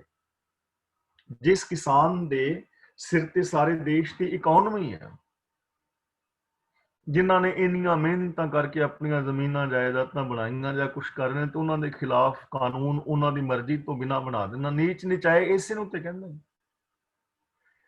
ਧਾਰਮਿਕ ਆਗੂ ਹੋਣਾ ਔਰ ਧਰਮ ਦੇ ਨਾਮ ਦੇ ਉੱਤੇ ਠੱਗੀਆਂ ਮਾਰਨੀਆਂ, ਲੋਕਾਂ ਨੂੰ ਇਮੋਸ਼ਨਲ ਬਲੈਕਮੇਲ ਕਰਨਾ, ਰਾਸ਼ੀਆਂ ਦਾ ਚੱਕਰ ਪਾ ਕੇ, ਭੂਤਾਂ ਪ੍ਰੇਤਾਂ ਦਾ ਚੱਕਰ ਪਾ ਕੇ, ਨਰਕਾਂ ਸੁਰਗਾਂ ਦੇ ਚੱਕਰ ਪਾ ਕੇ, ਮਨਮਤਾਂ ਗੁਰਮਤਾਂ ਦੇ ਚੱਕਰ ਪਾ ਕੇ, ਹੋਰ ਕਈ ਸਾਰੇ ਇਮੋਸ਼ਨਲ ਬਲੈਕਮੇਲਿੰਗ, ਧਰਮ ਦੇ ਨਾਮ ਤੇ ਠੱਗੀਆਂ, ਇਹਨੂੰ ਤੇ ਕਹਿੰਦੇ ਨੇ ਨੀਚ ਨਿਚਾਏ। ਦਾਜ ਦਹੇਜਾਂ ਦੀ ਮੰਗ ਜਾਂ ਹੋਰ ਇੱਕ ਦੂਜੇ ਦੇ ਨਾਲ ਬੇਵਿਸ਼ਵਾਸੀ ਕਰਨੀ, ਇਹ ਤੇ ਹੈ ਨੀਚ ਨਿਚਾਏ। ਤਾਂ ਗੁਰੂ ਦੀ ਨਿੰਦਿਆ ਕਰਨ ਵਾਲਾ, ਗੁਰੂ ਤੋਂ ਬੇਮੁਖ ਬੰਦਾ ਨੀਵਿਆਂ ਤੋਂ ਨੀਵਾਂ ਹੋ ਜਾਂਦਾ ਹੈ, ਘਟੀਆ ਤੋਂ ਘਟੀਆ ਹੋ ਜਾਂਦਾ ਹੈ। ਸੰਤ ਦੋਖੀ ਕਾ ਥਾਉ ਕੋ ਨਾਹੇ। ਥਾਉ ਦਾ ਮਤਲਬ ਆਸਰਾ। ਜੋ ਸੰਤ ਗੁਰੂ ਦਾ ਨਿੰਦਕ ਹੈ, ਜੋ ਗੁਰੂ ਗਿਆਨ ਤੋਂ ਵਾਂਝਾ ਹੈ, ਜੋ ਗੁਰੂ ਤੋਂ ਬੇਮੁਖ ਹੈ, ਉਹਦਾ ਕੋਈ ਵੀ ਆਸਰਾ ਨਹੀਂ ਹੈ, ਉਹਦਾ ਕੋਈ ਟਿਕਾਣਾ ਨਹੀਂ ਹੈ, ਉਹਦਾ ਕੋਈ ਗੋਲ ਨਹੀਂ ਹੈ। ਰਾਜਨੀਤਿਕ, ਧਾਰਮਿਕ, ਆਰਥਿਕ, ਸਮਾਜਿਕ, ਸਰੀਰਕ, ਮਾਨਸਿਕ, ਬੌਧਿਕ, ਆਤਮਿਕ, ਪਰਿਵਾਰਕ, ਵਿਵਹਾਰਕ ਤੌਰ ਤੇ ਗੋਲ ਹੀ ਕੋਈ ਨਹੀਂ। ਔਰ ਆਪ ਵੇਖੋਗੇ ਕਿ ਇਸ ਦੁਨੀਆ ਦੇ ਅੰਦਰ ਬਹੁ ਗਿਣਤੀ ਲੋਕਾਂ ਦਾ ਗੋਲ ਨਹੀਂ ਹੈ। ਬਹੁਤਿਆਂ ਨੂੰ ਤੇ ਇਹ ਵੀ ਨਹੀਂ ਪਤਾ ਕਿ ਮੈਂ ਮਾਨਸਿਕ ਤੌਰ ਤੇ ਖੜਾ ਕਿੱਥੇ ਹਾਂ। ਮੈਨੂੰ ਤੁਹਾਡੇ ਬਾਰੇ ਸਾਰਾ ਪਤਾ ਹੈ, ਆਂਢੀਆਂ ਗੁਆਂਢੀਆਂ ਬਾਰੇ ਪਤਾ ਹੈ ਕਿ ਉਸ ਬੰਦੇ ਵਿੱਚ ਇੰਨੇ ਦੋਸ਼ ਨੇ, ਉਹਦੀ ਮਾਨਸਿਕਤਾ ਨੀਵੀਂ ਹੈ, ਫਲਾਣੇ ਦੀ ਮਾਨਸਿਕਤਾ ਉੱਚੀ ਹੈ। ਪਰ ਮੈਨੂੰ ਪਤਾ ਨਹੀਂ, ਤੇ ਆਪਣੇ ਬਾਰੇ ਪਤਾ ਨਹੀਂ ਕਿ ਮੈਂ ਕਿੱਥੇ ਖਲੋਤਾ। ਪਤਾ ਤੇ ਮੈਨੂੰ ਆਪਣਾ ਹੋਣਾ ਚਾਹੀਦਾ ਸੀ ਨਾ, ਮਾਨਸਿਕ ਤੌਰ ਤੇ ਮੈਂ ਕਿੱਥੇ ਖਲੋਤਾ। ਪਰ ਮੈਨੂੰ ਪਤਾ ਹੀ ਨਹੀਂ ਮਾਨਸਿਕ ਤੌਰ ਤੇ ਮੈਂ ਕਿੱਥੇ ਖੜਾ, ਬੌਧਿਕ ਤੌਰ ਤੇ ਕਿੱਥੇ ਖੜਾ, ਆਤਮਿਕ ਜ਼ਿੰਦਗੀ ਮੇਰੀ ਕਿੱਥੇ ਹੈ। ਮੈਂ ਇਮਾਨਦਾਰੀ ਦੇ ਨਾਲ ਆਪਣੇ ਆਪ ਨੂੰ ਨਹੀਂ ਜਾਣ ਪਾਇਆ। ਮੇਰੇ ਅੰਦਰ ਕੀ ਕੀ ਪੋਸਿਬਿਲਿਟੀਜ਼ ਨੇ, ਮੈਂ ਉਹ ਨਹੀਂ ਜਾਣ ਪਾਇਆ। ਸੋਚ ਮੇਰੀ ਕੈਸੀ ਹੈ, ਮੈਂ ਉਹਨੂੰ ਜਾਣ ਹੀ ਨਹੀਂ ਪਾਇਆ। ਮੇਰਾ ਕੋਈ ਗੋਲ ਹੀ ਨਹੀਂ ਹੈ ਕਿ ਮੇਰੀ ਸੋਚ ਕਿਵੇਂ ਦੀ ਹੋਣੀ ਚਾਹੀਦੀ ਹੈ, ਬੌਧਿਕ ਵਿਕਾਸ ਮੇਰਾ ਕਿਵੇਂ ਦਾ ਹੋਣਾ ਚਾਹੀਦਾ ਹੈ। ਜਿਵੇਂ ਅਸੀਂ ਆ, ਦੇਖੋ ਹਰ ਗੁਰਦੁਆਰੇ ਸਾਹਿਬਾਨ ਦੇ ਵਿੱਚ ਲਾਇਬ੍ਰੇਰੀਆਂ ਨੇ। ਸਾਡੇ ਵਿੱਚੋਂ ਕਿੰਨੇ ਕੁ ਵੀਰ ਭੈਣਾਂ ਨੇ, ਹਾਲਾਂਕਿ ਤੁਸੀਂ ਸਾਰੇ ਪੜ੍ਹਨ ਦਾ ਸ਼ੌਕ ਰੱਖਦੇ ਹੋ, ਕਲਾਸ ਵਿੱਚ ਇਸੇ ਕਰਕੇ ਆ ਰਹੇ ਹੋ, ਨਹੀਂ ਤਾਂ ਐਵੇਂ ਬੰਦਾ ਆਉਂਦਾ ਨਹੀਂ। ਇੰਨਾ ਲੰਮਾ ਕਲਾਸ ਵਿੱਚ ਲੋਕ ਨਾ ਚੱਲਦੇ ਨਹੀਂ, ਤੇ ਸਾਡੀ ਕਲਾਸ ਕਰੀਬ ਕਰੀਬ ਥੋੜੇ ਬਹੁਤੇ ਲੋਕ ਆ ਕੰਮਾਂ ਕਾਰਾਂ ਕਰਕੇ ਕੱਟੇ ਨੇ, ਬਰਾਬਰ ਕੰਟੀਨਿਊ ਚੱਲ ਰਹੀ ਹੈ। ਤੁਸੀਂ ਸ਼ੌਕ ਰੱਖਦੇ ਹੋ ਇਸ ਚੀਜ਼ ਦਾ, ਪਰ ਫਿਰ ਵੀ ਸਾਡੇ ਵਿੱਚੋਂ ਕਿੰਨੇ ਵੀਰ ਭੈਣਾਂ ਨੇ ਜਿਨ੍ਹਾਂ ਨੇ ਗੋਲ ਬਣਾਇਆ ਹੋਇਆ ਹੈ ਕਿ ਮੈਂ 15 ਦਿਨ ਵਿੱਚ ਜਾਂ ਮਹੀਨੇ ਵਿੱਚ ਜਾਂ ਹਫ਼ਤੇ ਦੇ ਅੰਦਰ ਇੱਕ ਕਿਤਾਬ ਪੜ੍ਹਨੀ ਹੈ, ਕਿ ਲਾਇਬ੍ਰੇਰੀ ਚੋਂ ਗੁਰਦੁਆਰੇ ਸਾਹਿਬ ਤੋਂ ਕਿਤਾਬ ਲਿਆਉਣੀ ਹੈ, ਉਹ ਪੜ੍ਹਨੀ ਹੈ, ਮਹੀਨੇ ਬਾਅਦ ਜਾਂ 15 ਦਿਨ ਬਾਅਦ ਉਹ ਜਮ੍ਹਾਂ ਕਰਾ ਕੇ ਮੈਂ ਦੂਜੀ ਕਿਤਾਬ ਪੜ੍ਹਨੀ ਹੈ। ਕਿਸੇ ਨੇ ਗੋਲ ਬਣਾਇਆ, ਕਿੰਨਿਆਂ ਕੁ ਦਾ ਗੋਲ ਹੋਏਗਾ? ਬਹੁਤ ਘੱਟ ਹੋਏਗਾ ਨਾ। ਕਿੰਨਿਆਂ ਦਾ ਗੋਲ ਹੈ ਕਿ ਗੁਰੂ ਗ੍ਰੰਥ ਸਾਹਿਬ ਜੀ ਦੀ ਜੋ ਪਾਵਨ ਬਾਣੀ ਹੈ ਮੈਂ ਅਰਥਾਂ ਸਮੇਤ ਪੜ੍ਹਨੀ ਹੈ। ਯਾਨੀ ਗੋਲ ਨਹੀਂ ਹੈ ਨਾ, ਮਾਨਸਿਕ, ਬੌਧਿਕ, ਆਤਮਿਕ, ਪਰਿਵਾਰਕ ਤੌਰ ਤੇ। ਇਸੇ ਨੂੰ ਕਹਿੰਦੇ ਨੇ ਸੰਤ ਦੋਖੀ ਕਥਾਓਂ ਕੋ ਨਾਹੇ, ਜੋ ਗੁਰੂ ਗਿਆਨ ਤੋਂ ਵਾਂਝਾ ਹੈ, ਗੁਰੂ ਤੋਂ ਬੇਮੁਖ ਹੈ, ਜੋ ਗੁਰੂ ਦਾ ਨਿੰਦਕ ਹੈ, ਉਹਦਾ ਕੋਈ ਟਿਕਾਣਾ ਨਹੀਂ ਹੁੰਦਾ, ਉਹਦਾ ਕੋਈ ਗੋਲ ਨਹੀਂ ਹੁੰਦਾ, ਉਹ ਭਟਕਦਾ ਫਿਰਦਾ ਹੈ, ਭਟਕਣਾ ਵਿੱਚ ਹੈ। ਪਰ ਨਿਰਾਸ਼ ਹੋਣ ਦੀ ਲੋੜ ਨਹੀਂ ਹੈ। ਗੁਰੂ ਜੀ ਸਾਨੂੰ ਨਿਰਾਸ਼ਾ ਤੋਂ ਬਚਾ ਰਹੇ ਨੇ ਸਾਰੀ ਜ਼ਿੰਦਗੀ ਪੇਸ਼ ਕਰਕੇ ਨਾ, ਕਿ ਗੁਰੂ ਦਾ ਨਿੰਦਕ, ਗੁਰੂ ਤੋਂ ਬੇਮੁਖ ਹੋਣ ਨਾਲ ਇਹੋ ਜਿਹੀ ਦਸ਼ਾ ਹੋ ਜਾਂਦੀ ਹੈ। ਤੇ ਫਿਰ ਸਾਨੂੰ ਬਚਾ ਰਹੇ ਨੇ ਕਿ ਹਾਲੇ ਪ੍ਰਕਾਸ਼ ਦੀ ਕਿਰਨ ਹੈ, ਜਿਹਨੂੰ ਪੰਜਾਬੀ ਚ ਕਹਿੰਦੇ ਆ ਨਾ, ਡੁੱਲਿਆਂ ਬੀਰਾਂ ਦਾ ਹਾਲੇ ਕੁਛ ਨਹੀਂ ਵਿਗੜਿਆ, ਵੀ ਚੁੱਗੇ ਜਾ ਸਕਦੇ ਨੇ। ਤਾਂ ਗੁਰੂ ਜੀ ਕਹਿੰਦੇ ਨੇ ਨਾਨਕ ਸੰਤ ਭਾਵੈ ਤਾਂ ਓਏ ਪੀ ਗਤ ਪਾਹੇ। ਸੰਤ ਭਾਵੈ ਦਾ ਮਤਲਬ ਜੇ ਗੁਰੂ ਨੂੰ ਪਾ ਜਾਏ, ਜੇ ਬੰਦਾ ਗੁਰੂ ਦੇ ਚਰਨਾਂ ਦੀ ਸ਼ਰਨ ਵਿੱਚ ਆ ਜਾਏ, ਗੁਰੂ ਦੀ ਰਜਾ ਵਿੱਚ ਤੁਰਨ ਦਾ ਪ੍ਰਣ ਕਰ ਲਵੇ ਤੇ ਗੁਰੂ ਦੀ ਸ਼ਰਨਾਂ ਦੇ ਵਿੱਚ ਆ ਜਾਏ, ਤਾਂ ਉਹ ਵੀ ਗਤ ਪਾਏ, ਉਹ ਬੰਦੇ ਵੀ ਗਤ ਪਾ ਲੈਂਦੇ ਨੇ, ਉੱਚੀ ਆਤਮਿਕ ਅਵਸਥਾ ਮਿਲ ਜਾਂਦੀ ਹੈ। ਗੁਰੂ ਤੋਂ ਬੇਮੁਖ ਹੋਏ ਬੰਦੇ ਵੀ ਬਚ ਜਾਂਦੇ ਨੇ, ਉਹ ਵੀ ਉੱਚੀ ਆਤਮਿਕ ਅਵਸਥਾ ਪ੍ਰਾਪਤ ਕਰ ਲੈਂਦੇ ਨੇ, ਜੇਕਰ ਗੁਰੂ ਨੂੰ ਪਾ ਜਾਏ। ਤੇ ਗੁਰੂ ਨੂੰ ਕੌਣ ਪਾਏਗਾ? ਜੋ ਗੁਰੂ ਦੇ ਦੱਸੇ ਰਾਹਾਂ ਤੇ ਤੁਰੇਗਾ। ਤਾਂ ਮੈਂ ਇੱਕ ਵਾਰ ਫਿਰ ਰਿਪੀਟ ਕਰ ਦਿਆਂ, ਸੰਤ ਸ਼ਬਦ ਗੁਰਬਾਣੀ ਦੇ ਅੰਦਰ 5 ਅਰਥਾਂ ਵਿੱਚ ਵਰਤਿਆ ਗਿਆ ਹੈ। ਆਪਨੇ ਨੋਟ ਕਰਨਾ ਹੋਵੇ ਤੇ ਨੋਟ ਕਰ ਸਕਦੇ ਹੋ।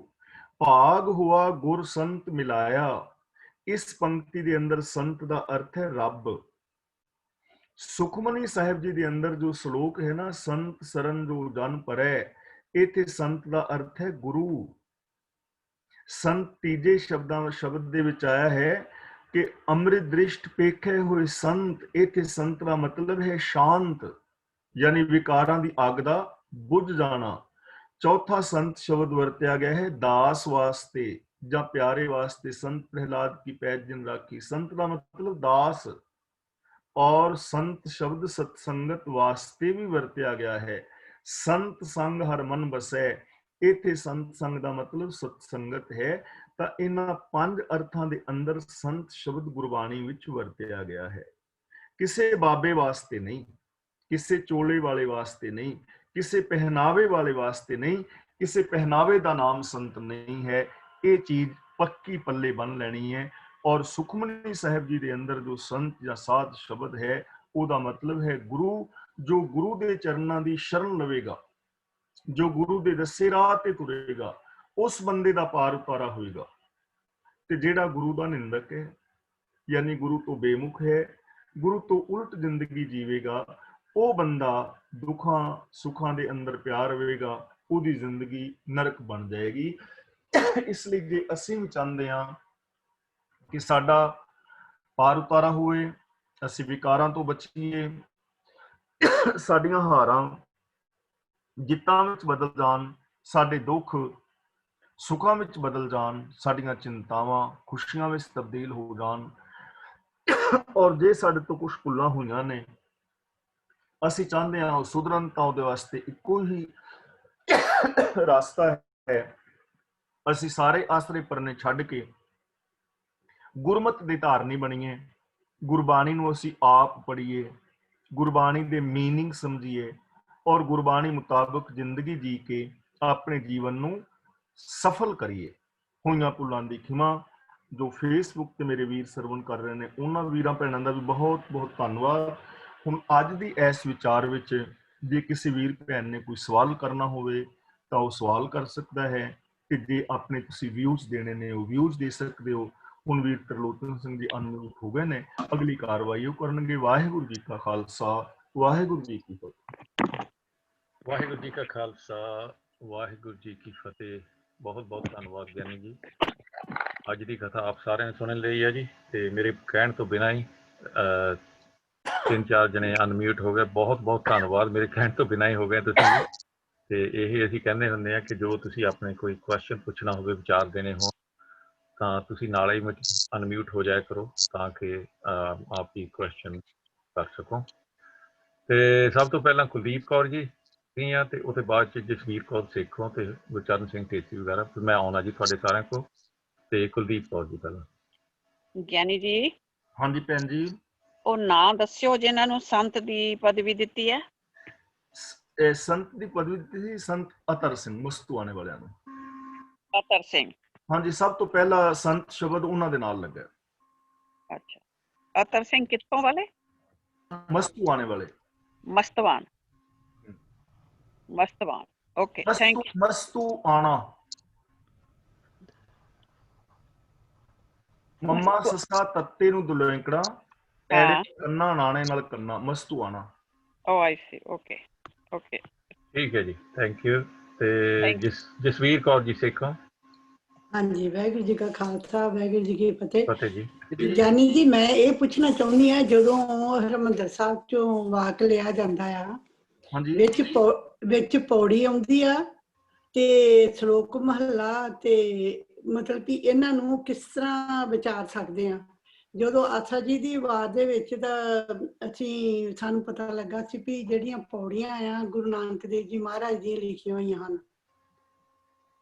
ਹਾਂ ਭੈਣ ਜੀ, ਜਿਹੜੀਆਂ ਵਾਰਾਂ ਨੇ ਨਾ, ਟੋਟਲ ਸਾਰੀਆਂ ਜਿਹੜੀਆਂ 22 ਵਾਰਾਂ ਨੇ, ਅਸਲ ਦੇ ਵਿੱਚ ਵਾਰ ਕਹਿੰਦੇ ਨੇ ਪੌੜੀਆਂ ਨੂੰ ਹੀ।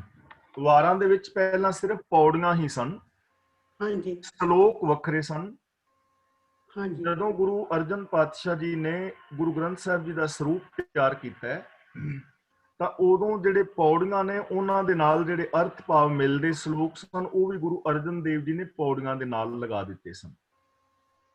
ਹਾਂਜੀ। ਜਿਹੜੇ ਸ਼ਲੋਕ ਪੌੜੀਆਂ ਦੇ ਨਾਲ ਨਹੀਂ ਲਾਏ ਜਾ ਸਕੇ, ਉਹਨਾਂ ਸ਼ਲੋਕਾਂ ਨੂੰ ਗੁਰੂ ਗ੍ਰੰਥ ਸਾਹਿਬ ਦੇ ਐਂਡ ਵਿੱਚ ਜਾ ਕੇ ਨਾ ਸ਼ਲੋਕ ਵਾਰਾਂ ਤੇ ਵਧੇਕ ਸਿਰਲੇਖ ਥੱਲੇ ਲਿਖ ਦਿੱਤਾ। ਵਾਰਾਂ ਤੇ ਵਧੇਕ ਦਾ ਮਤਲਬ ਵਾਰਾਂ ਤੋਂ ਵਧੇ ਹੋਏ ਸ਼ਲੋਕ ਜਿਹੜੇ ਨੇ ਉੱਥੇ ਲਿਖ ਦਿੱਤਾ।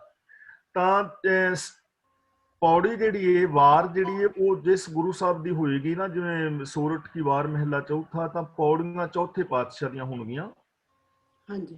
ਤੇ ਸ਼ਲੋਕ ਜਿਹੜੇ ਨੇ ਉਹ ਤੀਜੇ, ਚੌਥੇ ਜਾਂ ਪੰਜਵੇਂ ਜਾਂ ਦੂਜੇ ਪਾਤਸ਼ਾਹ ਦੇ ਵੀ ਹੋ ਸਕਦੇ ਨੇ। ਓਕੇ ਜੀ, ਮੈਂ ਜਿਹੜਾ ਹੁਕਮਨਾਮਾ ਮੇਰੀ ਭੈਣ ਲਿਆ ਜਾਂਦਾ ਹੈ, ਜੇ ਵਾਰ ਦੇ ਹੁਕਮਨਾਮਾ ਆਵੇ, ਹਾਂਜੀ, ਤਾਂ ਫਿਰ ਜੇ ਸ਼ਲੋਕ ਮਹਿਲਾ ਪਹਿਲਾ, ਦੂਜਾ, ਤੀਜਾ, ਚੌਥਾ, ਪੰਜਵਾਂ ਜਿਹੜਾ ਵੀ ਹੋਏ ਉੱਥੋਂ ਪੜ੍ਹਨਾ ਹੈ। ਉਸ ਤੇ ਅੱਗੇ ਜਿੰਨੇ ਵੀ ਸ਼ਲੋਕ ਨੇ ਉਹ ਨਾਲ ਪੜ੍ਹਨੇ ਨੇ, ਤੇ ਪੌੜੀ ਤੇ ਜਾ ਕੇ ਇਹਦੀ ਹੁਕਮਨਾਮੇ ਦੀ ਸਮਾਪਤੀ ਹੋਣੀ, ਯਾਨੀ ਪੌੜੀ ਵੀ ਪੜ੍ਹਨੀ ਹੈ। ਪੌੜੀ ਦੇ ਨਾਲ ਜਿਹੜੇ ਸ਼ਲੋਕ ਨੇ 1, 2, 3, 4 ਜਿੰਨੇ ਵੀ, ਉਹ ਸਾਰੇ ਸ਼ਲੋਕ ਵੀ ਪੜ੍ਹਨੇ ਹੁੰਦੇ ਨੇ ਔਰ ਪੌੜੀ ਵੀ ਪੜ੍ਹਨੀ ਹੁੰਦੀ ਹੈ। ਪੂਰਾ ਹੁਕਮਨਾਮਾ ਉੱਥੇ ਜਾ ਕੇ ਸਮਾਪਤ ਹੁੰਦਾ ਹੈ। ਤਾਂ ਵਾਰਾਂ ਸਿਰਫ ਪੌੜੀਆਂ ਨੂੰ ਕਹਿੰਦੇ ਨੇ। ਸ਼ਲੋਕ ਗੁਰੂ ਅਰਜਨ ਦੇਵ ਜੀ ਦੇ ਨਾਲ ਲਗਾਏ ਸੀ। ਹੁਕਮਨਾਮਾ ਜਦੋਂ ਲਈਏ ਤਾਂ ਸ਼ਲੋਕ ਵੀ ਔਰ ਪੌੜੀ ਵੀ ਉਹ ਪੂਰੀ ਪੜ੍ਹਨੀ ਹੁੰਦੀ। ਓਕੇ, ਧੰਨਵਾਦ। ਵਾਹਿਗੁਰੂ ਜੀ ਕੀ ਫਤਿਹ। ਥੈਂਕ ਯੂ ਜੀ ਤੁਹਾਡਾ ਜੀ ਬਹੁਤ ਬਹੁਤ। ਤੇ ਗੁਰਚਰਨ ਸਿੰਘ ਢੇਸੀ ਸਾਹਿਬ। ਹਾਂਜੀ ਗਿਆਨੀ ਜੀ, ਫਤਿਹ। ਫਤਿਹ ਵੀਰ ਜੀ। ਅੱਜ ਪਹਿਲੀ ਵਾਰ ਜ਼ਿੰਦਗੀ ਦੇ ਵਿੱਚ 71 ਸਾਲ ਦੀ ਉਮਰ ਹੋ ਗਈ ਕਿ ਜਦ ਪਾਠ ਤਾਂ ਸਾਡੇ ਘਰ ਦੇ ਵਿੱਚ ਪਹਿਲਾਂ ਤੋਂ ਹੀ ਚੱਲਦਾ ਰਿਹਾ, ਸੁਖਮਨੀ ਸਾਹਿਬ ਦੀ ਮਦਦ ਕਰਦੀ ਰਹੀ ਹੈ, ਅਸੀਂ ਵੀ ਸੁਣਦੇ ਰਹੇ ਹਾਂ। ਪਰ ਅੱਜ ਪਹਿਲੀ ਵਾਰ ਪਤਾ ਲੱਗਾ ਕਿ ਵੀ ਸੰਤ ਕੀ ਚੀਜ਼ ਆ। ਧੰਨਵਾਦ ਕਿਹਾ ਜਾਂਦਾ। ਧੰਨਵਾਦ। ਇਹਦੇ ਵਿੱਚ ਬਹੁਤ ਮਿਹਰਬਾਨੀ, ਕਿਉਂਕਿ ਅਸੀਂ ਗੁਰਦੁਆਰੇ ਜਾ ਕੇ ਵੀ ਪਾਠ ਸੁਣਦੇ ਰਹੇ, ਉੱਥੇ ਵੀ ਜਾਂ ਬਾਹਰ ਵੀ ਪਵਾ ਨੂੰ ਜਾਣਾ, ਉੱਥੇ ਵੀ ਗੱਲ ਤੁਰ ਪੈਣੀ। ਮੈਂ ਕਦੇ ਟੋਕ ਲੈਣਾ ਕਿ ਵੀ ਬਾਬੇ ਏਦਾਂ ਆ, ਉਹ ਕਰਨਾ। ਤੇ ਉਹਨੇ ਮੈਨੂੰ ਸੁਖਮਨੀ ਸਾਹਿਬ ਦੀ ਤੋਂ ਕੱਢ ਕੇ ਕਹਿ ਦੇਣਾ ਵੀ ਤੂੰ ਗਲਤ ਕਹਿ ਰਿਹਾ ਆ ਕਿ ਵੀ ਬਾਬਿਆਂ ਦੀ ਨਿੰਦਿਆ ਨਹੀਂ ਕਰਨੀ। ਪਰ ਉਹਨਾਂ ਵੀ ਕਿਸੇ ਨੂੰ ਨਹੀਂ ਪਤਾ ਸੀ ਕਿ ਵੀ ਇਹ 5 ਨਾਂ ਸੰਤ ਦੇ ਹੈਗੇ ਆ। ਤੇ ਉਹ ਵੀ ਇਹ ਸੀ, ਸਾਡੇ ਦਿਮਾਗ ਦੇ ਵਿੱਚ ਵੀ ਇਹੀ ਕੁਛ ਭਰਿਆ ਗਿਆ ਕਿ ਵੀ ਸੰਤ ਦੀ ਨਿੰਦਿਆ ਨਹੀਂ ਕਰਨੀ ਹੈਗੀ। ਪਰ ਇਹ ਤਾਂ ਕਿਸੇ ਨੇ ਕਿਹਾ ਨਹੀਂ ਕਿ ਵੀ ਗੁਰੂ, ਇਹ ਗੁਰੂ ਸੀਗੇ। ਇਸ ਲਈ ਯਾਨੀ ਬਹੁਤ ਮਿਹਰਬਾਨੀ ਕਿ ਤੁਸੀਂ ਇਹ ਚੀਜ਼ ਐਕਸਪਲੇਨ ਕੀਤੀ ਅੱਜ, ਕਿ ਵੀ ਬਹੁਤ ਸ਼ੰਕਾ ਦਿਮਾਗ ਦੇ ਵਿੱਚੋਂ ਨਿਕਲ ਗਈ ਆ। ਧੰਨਵਾਦ। ਤੇ ਇਹ ਇੱਕ ਗਿਆਨੀ ਜੀ ਮੈਂ ਲਿਖਦਾ ਸੀਗਾ, 5ਵੀਂ ਚੀਜ਼ ਇੱਕ ਰਹਿ ਗਈ, ਉਹ ਕਿਹੜੀ ਸੀ? ਇਹ ਗੁਰੂ ਸ਼ਾਂਤ, ਦਾਸ, ਸੰਗਤ, ਇਹ ਚਾਰ ਰੱਬ ਰੱਬ ਭਾਗ ਹੋਆ ਗੁਰ ਸੰਤ ਮਿਲਾਇਆ। ਇੱਥੇ ਗੁਰ ਦੇ ਰਾਰੇ ਨਾਲ ਸਿਹਾਰੀ ਹੈ, ਜਿਹਦਾ ਮਤਲਬ ਹੈ ਗੁਰੂ ਨੇ, ਤੇ ਅੱਗੇ ਸੰਤ ਦੇ ਤੱਤੇ ਥੱਲੇ ਔਂਕੜ ਹੈ। ਸੰਤ ਮਿਲਾਇਆ ਦਾ ਮਤਲਬ ਮੇਰੇ ਵੱਡੇ ਭਾਗ ਨੇ, ਗੁਰੂ ਨੇ ਮੈਨੂੰ ਸੰਤ ਰੱਬ ਮਿਲਾ ਦਿੱਤਾ ਹੈ। ਤੇ ਜਿਹਨੂੰ ਸੰਤ ਸ਼ਬਦ ਪਹਿਲੀ ਪੰਕਤੀ ਵਿੱਚ ਕਹਿ ਰਹੇ ਨੇ, ਉਹਨੂੰ ਪ੍ਰਭ ਅਬਿਨਾਸ਼ੀ ਦੂਜੀ ਪੰਕਤੀ ਵਿੱਚ ਕਹਿ ਰਹੇ ਨੇ। ਭਾਗ ਹੋਆ ਗੁਰ ਸੰਤ ਮਿਲਾਇਆ, ਪ੍ਰਭ ਅਬਿਨਾਸ਼ੀ ਘਰ ਮੈਂ ਪਾਇਆ। ਪਹਿਲੀ ਪੰਕਤੀ ਵਿੱਚ ਸੰਤ ਕਿਹਾ ਹੈ, ਦੂਜੀ ਪੰਕਤੀ ਵਿੱਚ ਉਹਨੂੰ ਪ੍ਰਭ ਅਬਿਨਾਸ਼ੀ ਕਿਹਾ ਹੈ। ਤੇ ਗੁਰੂ ਦੀ ਕਿਰਪਾ ਨਾਲ ਉਹ ਸੰਤ, ਉਹ ਪ੍ਰਭ ਅਬਿਨਾਸ਼ੀ ਮੈਨੂੰ ਹਿਰਦੇ ਰੂਪੀ ਘਰ ਦੇ ਵਿੱਚੋਂ ਹੀ ਮਿਲ ਗਿਆ। ਬਹੁਤ ਮਿਹਰਬਾਨੀ ਗਿਆਨੀ ਜੀ। 70 ਸਾਲ ਦੀ ਉਮਰ ਵਿੱਚ ਬਾਹਰ ਇਸ ਵੇਲੇ ਕੋਈ ਸ਼ੰਕਾ ਜਿਹੜੀ ਸੀਗੀ ਉਹ ਨਿਕਲ ਗਈ ਹੈ। ਧੰਨਵਾਦ। ਥੈਂਕ ਯੂ ਜੀ ਗੁਰਚਰਨ ਸਿੰਘ ਜੀ, ਬਹੁਤ ਬਹੁਤ ਧੰਨਵਾਦ। ਸਾਡੇ ਸਾਰਿਆਂ ਦੀ ਸ਼ੰਕਾ ਇੱਦਾਂ ਨਿਕਲ ਸਕਦੀ ਆ, ਨਿਕਲ ਵੀ ਰਹੀ ਆ, ਇਹਨਾਂ ਕਲਾਸਾਂ ਦੇ ਵਿੱਚੋਂ ਨਿਕਲ ਰਹੀ ਆ, ਕਿਉਂਕਿ ਅਸੀਂ ਇੱਥੇ ਘੱਟੋ ਘੱਟ ਬੈਠ ਕੇ ਉਹਨੂੰ ਮੁੜ ਕੇ ਬੈਕਵਰਡ ਫੋਰਵਰਡ ਮਤਲਬ ਗੱਲਬਾਤ ਕਰ ਸਕਦੇ ਹਾਂ, ਤੇ ਆਪਣਾ ਜੇ ਕੋਈ ਸ਼ੰਕਾ ਹੋਵੇ ਉਹ ਵੀ ਮਿਟਾ ਸਕਦੇ। ਪਰ ਕਥਾ ਜਿਸ ਹਿਸਾਬ ਨਾਲ ਹੋ ਰਹੀ ਆ, ਉਹਦੇ ਨਾਲ ਜਿੱਦਾਂ ਸਾਡੇ ਪਹਿਲਾਂ ਬਣਿਓ ਹੈਗੇ, ਮਤਲਬ ਦੱਸਿਆ ਗਿਆ ਜਿਸ ਹਿਸਾਬ ਨਾਲ, ਕੋਈ ਚਾਹੇ ਸੰਤ ਹੋਵੇ ਚਾਹੇ ਬ੍ਰਹਮ ਗਿਆਨੀ ਹੋਵੇ, ਉਹ ਜਿਹੜੀ ਜਿਸ ਤਰ੍ਹਾਂ ਦੱਸੀ ਗਈ ਆ ਉਹ ਉੱਦਾਂ ਨਹੀਂ ਸੀ। ਹੁਣ ਖੋਲ ਕੇ ਦੱਸੀ ਗਈ ਆ ਤਾਂ ਹੁਣ ਪਤਾ ਲੱਗਣ ਲੱਗ ਪਿਆ ਵੀ ਐਕਚੁਅਲੀ ਉਹਦਾ ਮਤਲਬ ਉਹਨਾਂ ਮਹਾਂਪੁਰਸ਼ਾਂ ਦੇ ਨਾਲ ਜਿਹਨਾਂ ਦੇ ਨਾਲ ਜੋੜਦੇ, ਜਿਹਨਾਂ ਨੂੰ ਕਹਿੰਦੇ ਵੀ ਇਹਨਾਂ ਦੀ ਨਿੰਦਾ ਨਾ ਕਰੋ, ਉਹਨਾਂ ਦੇ ਨਾਲ ਨਹੀਂ ਸੀਗਾ। ਇਹ ਸਾਰਾ ਤਾਂ ਗੁਰੂ ਤੇ ਪਰਮਾਤਮਾ ਦੇ ਮਤਲਬ ਪਰਥਾਏ ਕਿਹਾ ਗਿਆ ਹੈ, ਨਾ ਕਿ ਕਿਸੇ ਬੰਦੇ ਨੂੰ। ਜਗਜੀਤ ਕੌਰ ਜੀ। ਹਾਂਜੀ, ਮੇਰਾ ਵੀ ਉਹਨਾਂ ਦੇ ਗੁਰਚਰਨ ਵੀਰ ਜੀ ਦੇ ਕੁਐਸਚਨ ਦੇ ਨਾਲ ਹੀ ਮਿਲਦਾ ਹੈ। ਤੁਸੀਂ 5 ਦੱਸੇ ਨੇ ਸੰਤ ਦੇ ਮਤਲਬ, ਰੱਬ ਤੇ ਗੁਰੂ, ਤੇ ਜਿਹਦੇ ਉਹ ਮੈਨੂੰ ਤੁਕ ਚਾਹੀਦੀ ਸੀ ਜਿਹੜੀ ਤੁਸੀਂ ਦੱਸੀ ਹੈ, ਜਿਹਦੇ ਚ ਸ਼ਾਂਤ ਹੈਗਾ ਵਾ। ਸੰਤ ਦਾ ਮਤਲਬ ਸ਼ਾਂਤ, ਸੰਤ ਦਾ ਮਤਲਬ ਦਾਸ, ਤੇ ਸੰਤ ਦਾ ਮਤਲਬ ਸਤ ਸੰਗਤ। ਉਹ ਕਿਹੜੀਆਂ ਤੁਕਾਂ ਨੇ? ਅੰਮ੍ਰਿਤ ਦ੍ਰਿਸ਼ਟ ਪੇਖੈ ਹੋਏ ਸੰਤ। ਇੱਥੇ ਸੰਤ ਦਾ ਮੀਨਿੰਗ ਸ਼ਾਂਤ ਹੈਗਾ। ਅੰਮ੍ਰਿਤ ਦ੍ਰਿਸ਼ਟੀ ਹੋਏ ਪੇਖੈ, ਅੱਛਾ। ਤੇ ਜਿਹਦੇ ਅੰਮ੍ਰਿਤ ਦ੍ਰਿਸ਼ਟ ਪੇਖੈ ਹਾਂਜੀ ਹੋਏ ਸੰਤ, ਹਾਂਜੀ, ਇੱਥੇ ਸ਼ਾਂਤ ਹੈਗਾ। ਅੱਛਾ ਜੀ। ਤੇ ਸੰਤ ਪ੍ਰਹਿਲਾਦ ਕੀ ਪੈਜ ਜਿਨ ਰਾਖੀ, ਇੱਥੇ ਦਾ ਮੀਨਿੰਗ ਦਾਸ ਹੈਗਾ। ਜਿਨ ਪੈਜ ਰਾਖੀ। ਤੇ ਸਤ ਸੰਗਤ, ਸੰਤ ਸੰਗ ਹਰ ਮਨ ਬਸੈ। ਸੰਤ ਸੰਗ ਹਰ ਮਨ ਬਸੈ, ਹਰ ਮਨ ਬਸੈ। ਸਤ ਸੰਗਤ ਦੇ ਵਿੱਚ ਜਾਇਆ, ਰੱਬ ਮਨ ਵਿੱਚ ਬਸੈ। ਬਹੁਤ ਬਹੁਤ ਧੰਨਵਾਦ ਭਾਈ ਸਾਹਿਬ। ਧੰਨਵਾਦ ਜੀ, ਤੁਹਾਡਾ ਵੀ ਧੰਨਵਾਦ ਜੀ। ਅਵਤਾਰ ਸਿੰਘ ਜੀ। ਮੈਂ ਪੁੱਛਣਾ ਸੀ, ਜਿਹੜੇ ਸੰਤਾਂ ਦੇ ਜੀ ਜਗ੍ਹਾ ਬਣਾਉਂਦੇ ਆ ਤਾਂ ਉੱਥੇ ਫਿਰ ਪਾਠ ਦਾ ਅਖੰਡ ਪਾਠ ਬਰਸੀਆਂ ਮਨਾਉਂਦੇ, ਇਹ ਕਿਆ ਠੀਕ ਹੈ ਜੀ? ਦੇਖੋ ਜੀ, ਬਰਸੀ ਜਿਹੜੀ ਹੈ ਨਾ, ਸਿੱਖ ਰਹਿਤ ਮਰਿਆਦਾ ਜੋ ਅਕਾਲ ਤਖਤ ਵਾਲੀ ਹੈ, ਉਹਦੇ ਵਿੱਚ ਸਪਸ਼ਟ ਲਿਖਿਆ ਹੈ ਕਿ ਦੁਸ਼ਹਿਰੇ ਤੋਂ ਬਾਅਦ, ਦੁਸ਼ਹਿਰੇ ਦਾ ਮਤਲਬ ਜੋ ਬੰਦਾ ਕੋਈ ਵੀ ਗੁਜ਼ਰਦਾ ਹੈ ਉਹਦਾ ਭੋਗ ਨਹੀਂ ਸੀ ਪਾਉਂਦੇ, ਕੋਈ 9ਵੇਂ ਦਿਨ 10ਵੇਂ ਦਿਨ ਜਾਂ 11ਵੇਂ 12ਵੇਂ ਦਿਨ, ਜਦੋਂ ਵੀ ਉਸ ਭੋਗ ਤੋਂ ਬਾਅਦ ਸਿੱਖ ਦੀ ਕੋਈ ਕਿਰਿਆਕਰਮ ਬਾਕੀ ਨਹੀਂ ਰਹਿੰਦੀ। ਨਾ ਤੇ ਬਰਸੀ ਮਨਾਣੀ ਔਰ ਨਾ ਹੀ ਸਰਾਧ ਕਰਨੇ, ਜਾਂ ਮਤਲਬ ਫੁੱਲ ਚੁਗਣੇ, ਦੂਜਾ ਤੀਜਾ ਕੁਛ ਬਾਕੀ ਨਹੀਂ ਰਹਿ ਜਾਂਦਾ। ਉਹ ਕਿਰਿਆਕਰਮ ਖਤਮ ਹੋ ਜਾਂਦਾ ਹੈ। ਅਸਲ ਦੇ ਵਿੱਚ ਨਾ ਅੱਜ ਦਾ ਜਿਹੜਾ ਸੰਤ ਹੈ, ਇਹ ਜਦੋਂ ਥੋੜਾ ਜਿਹਾ ਦਿਮਾਗ ਅਸੀਂ ਲਾ ਕੇ ਵੇਖਾਂਗੇ ਤੇ ਗੁਰੂ ਦੇ ਪੈਰਲਰ ਹੀ ਚੱਲ ਰਿਹਾ ਸੰਤਵਾਦ। ਦੇਖੋ, ਗੁਰੂ ਦਾ ਵੀ ਅਸੀਂ ਪ੍ਰਕਾਸ਼ ਪੁਰਬ ਮਨਾਉਂਦੇ ਹਾਂ, ਮਨਾਉਣਾ ਚਾਹੀਦਾ, ਸਾਡਾ ਹੱਕ ਹੈ। ਤੇ ਸੰਤਾਂ ਦੇ ਜਿਹੜੇ ਚੇਲੇ ਨੇ ਉਹ ਸੰਤਾਂ ਦੇ ਜਨਮ ਦਿਨ ਮਨਾ ਰਹੇ ਨੇ।